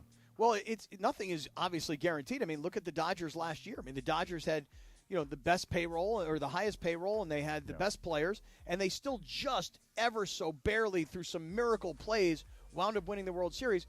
There's no guarantee. I mean, listen, I don't think the Rams are going to go 17-0. Yeah. No, of course not. They have the second hardest schedule of the sport this year. But you teased it earlier, Cappy. So the first thing that Ireland... Yeah, make a pick because I got to leave here in 3 minutes. The first thing Ireland and DeMarco asked me, okay, last year I did what? I did 13-4. 14-3. No, I did 14-3. This year I did 13-4. They ended up going last season 12-5. I'm holding my 13-4. Oh, I would go 15-2. No, I'm not going to get crazy. You're not going to get nuts, huh? No. Because to go 15-2, that means that are they not? So what are your two losses to San Francisco and Seattle? I think you always split those games. Yes, I think you do as well. Yeah, but then you've got a lot of other stuff on that schedule. And as George just points out, I mean, if we were, to reevaluate the schedule, when the schedule comes out and you go win, loss, win, win, win, loss, loss, win, win, win. If we go back and we reanalyze now. Yeah, I think they're going 13-4. Ooh, that's tasty. That should win you the division. If Aaron Donald comes back, does that number go up? Yeah, it goes to 14. Yeah, it probably goes up at least one. Yeah. How's it feel? How's it feel, Raiders fans? Look, it's good for the station. I know that much. Oh, thanks. Gee, thanks, Fergie. It's all you should care about. That is all. What's good for us. For me, I know what's going on with the Raiders this year. They have one of the hardest schedules in all of football, and they are also very young. Oh, my God. When the Rams play in Las Vegas, they're going to destroy them. It's going to be a mess. 45-3. It's going to be a terrible game. Oh, but Fernando Mendoza. I think he's going to be good eventually. You leave Fernando alone, okay? Seriously. Fernando. I'm going to get you and JT together. You guys can watch the game together. together. You already did it once. You don't need to do it a second time. Oh, but Bergie, wait until Friday when we're at SeaWorld and we return to the scene of the crime. That is the scene of the crime. That's all Don't forget what happened when we showed up. Oh, man. That was the day with the orcas swimming behind us. Right. That's when JT broke it out. He said to him, he goes, do you bring me on the air to berate me now? Is that what you're doing now? Yeah. That's where it all started. All right. Now when we're on to orcas, I'm out. So are you done? I'll talk to you from San Antonio. Travel safe. We'll talk to you tomorrow. See you. As we get ready for NBA Finals game number 1. Coverage and content of the NBA playoffs. Where's my liner? My liner, Funchy. It's presented by Pechanga Resort Casino. Tune into Game 1 of the NBA Finals tomorrow night with Sedano as part of the broadcast team, courtesy of ESPN Radio, starting at 5:30 p.m. on ESPN LA, 7:10 a.m., or on the all-new ESPN LA app in crystal clear digital audio. Play your perfect combination at Pechanga Resort Casino. Visit pechanga.com for more information. Did you have me on your show to berate me? Is that what you're doing now? That's scumbag. That is what we were doing. Can I ask you guys a question? Would you? The think best that, part is, yeah. after that happened and we went to break, yeah. I remember we all put our headphones down and I was smiling. And Lindsay goes, well, you've been waiting to do that for a while. I said, yeah, about 20 years. Yeah, really. And then Cap goes, oh, man, I don't know. And he didn't talk to me for like 3 minutes. And I go, what's your problem? He goes, he's a friend. No, Yeah, he goes, he goes like, I thought he was our friend. I go, he ain't my friend. And then people were tweeting him what I had said earlier. Like the whole shtick was, oh, JT the hack. Yeah. And I was like, I wasn't hiding anything. I've been saying that for years to you. What if we bring And then remember JT back? sent the tweet out and he goes, I thought I was going to be on with my friend Cappy. What if we bring him back this Friday at SeaWorld? That's fine. Because a year later, let's try and fix the relationship. There's nothing. Like, we talk to each other on social media. I'm fine with it. Listen, I give JT credit. When I sent out the tweet a couple weeks ago, or maybe that was last week, anybody who stays on the air, even if you're in a small market, you're still staying on the air 30 years in this business. Compliments to you, my friend. It's not our fault you're a psychopath that tweets all kinds of nonsense. Couldn't you have just ended it with saying something nice? He's a hack. Not my Now fault. he's a psychopath. Not my fault. You slide into listeners' DMs calling them all kinds of words. That's not my problem, man. How do you know that that's true? Because people are posting screenshots. This is why I never, ever, ever go back at these losers. Because that's what they want. They want to screenshot it and go, look what I got him to say to me. How's that studio, Cappy? How you feeling? Studio's awesome. But Bergie, I need one of those parm pan pizzas. No, we got to do it. Can you have fun with the app, Cap versus the app, and bring us some pizza? Oh, I would love to. As a matter of fact, that's a great idea for tomorrow. That is a great idea for tomorrow. Yeah, but you're not going to be here. That's not such a great idea for tomorrow. Because you're not staying tonight at E, right? No, but I'll tell you what, Berg, maybe what we should do is order some Pizza Hut pizzas to SeaWorld on Friday. Yeah. Can you imagine the SeaWorld guy They're like, at the front gate? He's pizza like, yeah, I got a delivery here. For Cappy? Yeah. They're like, what are you talking about, pal? You're going to feed it to the seals? Oh, dude, that's a great. No, we're gonna feed it to the sharks at the new shark adventure. With a trainer. We have to be with the trainer. Okay. Get that little pesto drizzle going in that parm pan pizza. Those sharks will be happy. You look comfortable in that studio. I am super comfy. It's a nice look.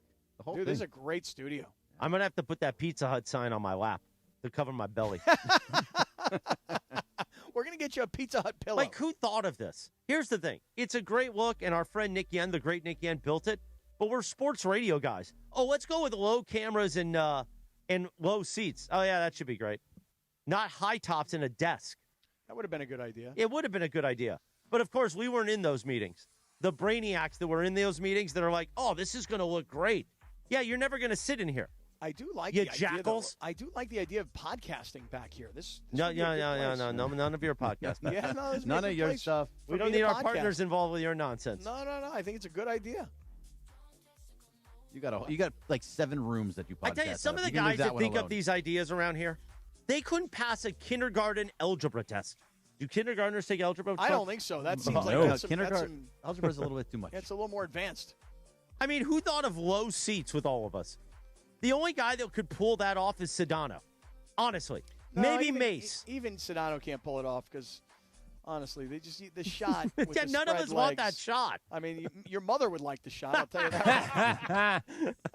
Angela would like the shot if we get Sedano in the trousers. Yeah, sitting like this.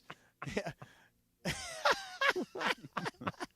I mean, honestly, put that Pizza Hut sign on your lap. I want to see how that looks. This thing's pretty heavy. I don't know. Put it man. on your lap. Yeah, no, Let's see. it'll unplug pretty easily too. Well, Oh, let's it's see. plugged in. That's great. Yeah. Oh, it's electric. That's why. Yeah. We're gonna get you a Pizza Hut pillow that looks like one of those old school Pizza Hut, like red roofed kind of places that are making this retro comeback. That's what we're gonna get you. We're gonna get you the Pizza Hut thing. We're gonna get you the Pizza I Hut like the pillow. bobblehead on top. You're too. a slim guy, but you look like you got a little extra skid each. Oh, listen. There's no doubt, and I am. I mean, those buttons are sweating. They're ready to pop off. Yeah, they are ready to pop. That has nothing to do with the studio. That's just Cappy. That is just me just being a disgusting animal. That is. That's what happens when you guys have like 7 pizzas one night. Well, last night that at was the a couple dog, weeks ago. I did some damage at the dog last night too. Well, that's okay. Yeah. All right, Anyway, Fergie, where you got were anything we? else? What do you mean? Anything else? How about We anything? didn't start anything. Oh, Yeah. really? Do you want to do one question? Yeah, I thought we started. No, we started, and then the Aaron Donald news. And broke. then Sedano goes, I got breaking news. And then he said he got to leave.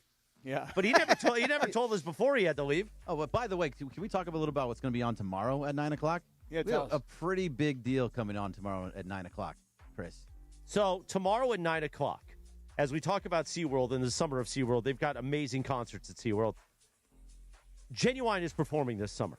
And we're trying to figure out how Cappy, myself, and we can go to the Genuine concert. But I think that might be in the midst of all of our World Cup events. But Genuine, the man I did the pony. Look up the pony. Go ahead. Go play it. Now, we all know how I do the pony punch, right? Oh, you're out. You're in. You're in, Punch. Not the first time a man has done that to me. I'll ride it. Genuine is coming on the show tomorrow morning at 9 o'clock. And by the way, this is legendary. It has never happened. And by the way, the pony turns 30 this July. The actual song, the not actual me doing song turns 30 this July. So that's something to talk about. Ride it. I'll ride it. I got to find the Get initial on video it. that I did the pony. That was actually with Sliwa. Shouts out to our friend Alan Sliwa. That was with Travis at Sliwa like in 2022. Did it on his bald head? Wow. And then at the Mandy's, the first Mandy's, didn't you ask him for a chair? I did, and then he brought up the chair. And then if you remember, drunk Keyshawn then did the pony on me. Yeah, but I will say that one of the best ever was when you and Avner did the yeah. pony. Oh, yeah. You know? We were like, go Avner, do the pony, go ride it. And Avner was like, hello, what am I doing up here? You know? Oh, man, we shouldn't be allowed to have this much fun. What do you got, Bergie? Did you start yet? Or Yeah, no? I haven't started yet. But, Okay, go all ahead. right, so you love your Costco gas, Cappy. With prices over $6 here in California, Costco has become America's go-to for cheap gas. The company says demand is the highest in its 50-year history, with some stations so slammed they're calling in tanker trucks multiple times a day. Wow. Drivers are going out far out of their way and waiting anywhere from 20 to 40 minutes to fill up at Costco. Costco keeps prices low by selling gas at or near cost and making its money on membership fees instead.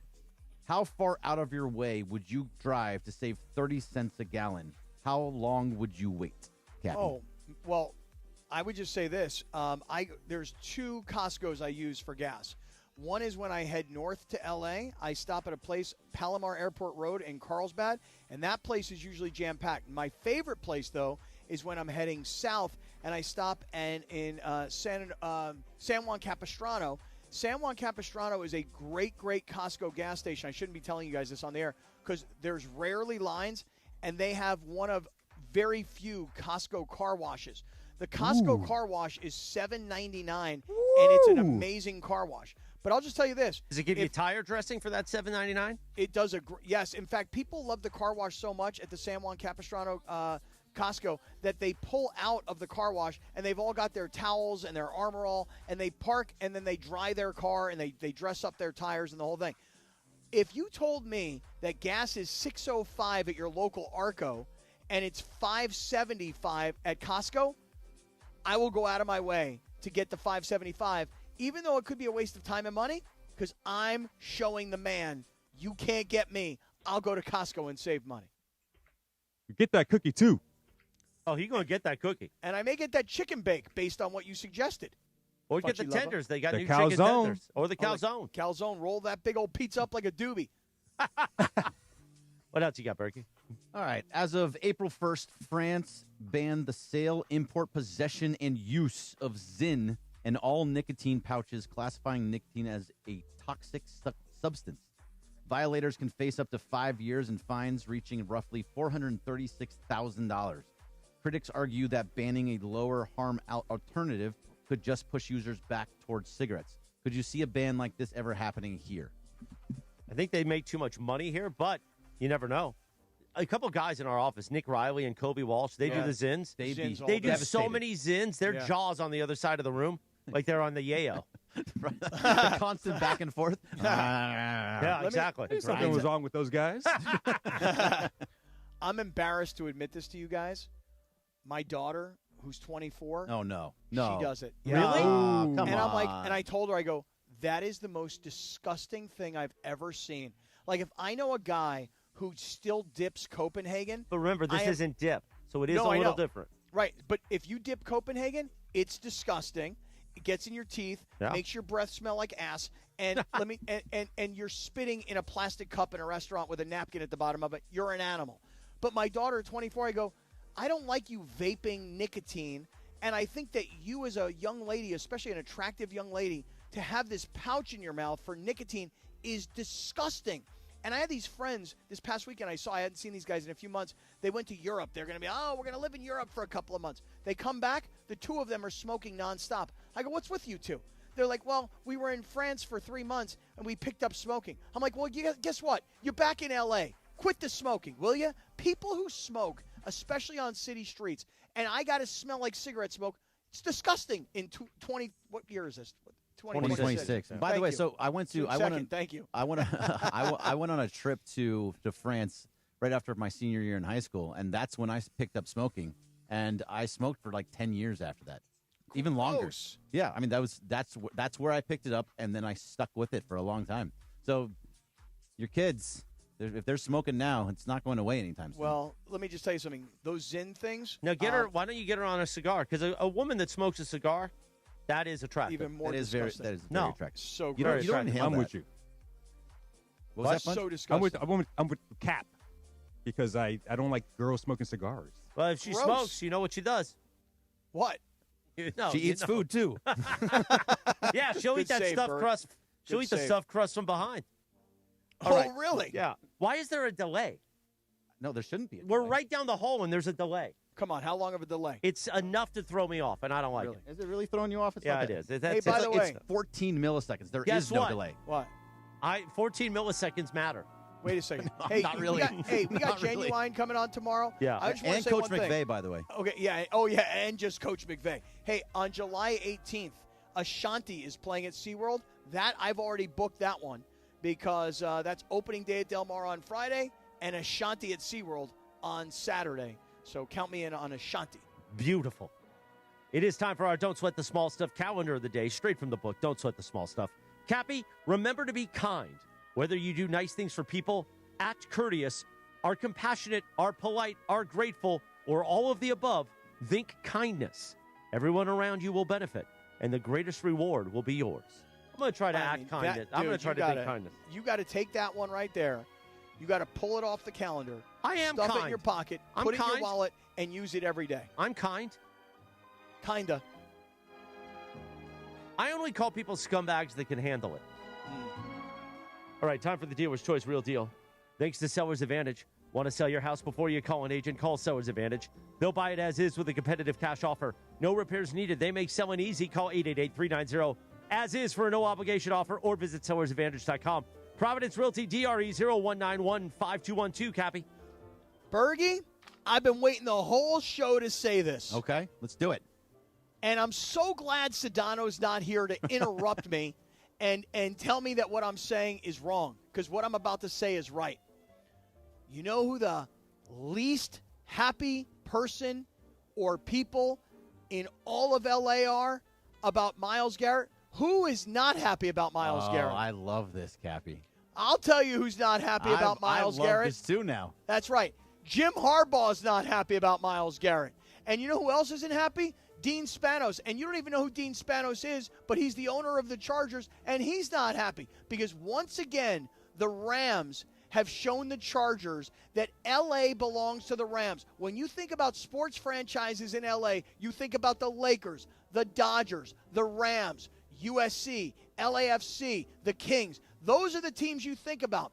The Chargers have always been and will always be irrelevant in this town. And when the Rams win another Super Bowl in L.A., in SoFi Stadium, the Chargers should honestly think to themselves, let's get out of here. Nobody even knows that we're here. So the least happy people, while everybody else is euphoric about Myles Garrett showing up, the Chargers are pissed because nobody ever thinks about them. They're irrelevant in L.A., and I'm glad George was not here so that I could actually get that off my chest. Good job, Cappy. Oh, that feels good. I'm going to relax now in the Pizza Hut content studios. We I'm should gonna order sit pizza, back. Cappy. Everybody have a great day. It's a live imaging Tuesday. Thanks to Providence. I'll talk to you at noon with Mason and Ireland and the DeMarco and Travis afternoon show. We got Angels baseball on the air tonight. And then we'll see you back at 7 a.m. for a Windy Wednesday. When Windy will be here. Head coach Sean McVay. Genuine. I wanted Chris Canty, but who knows if we'll even have time. That's tomorrow morning, 7 a.m. the Sedano and Cap Morning Show. Cappy? Yes. We'll talk to you tomorrow. Have a good day.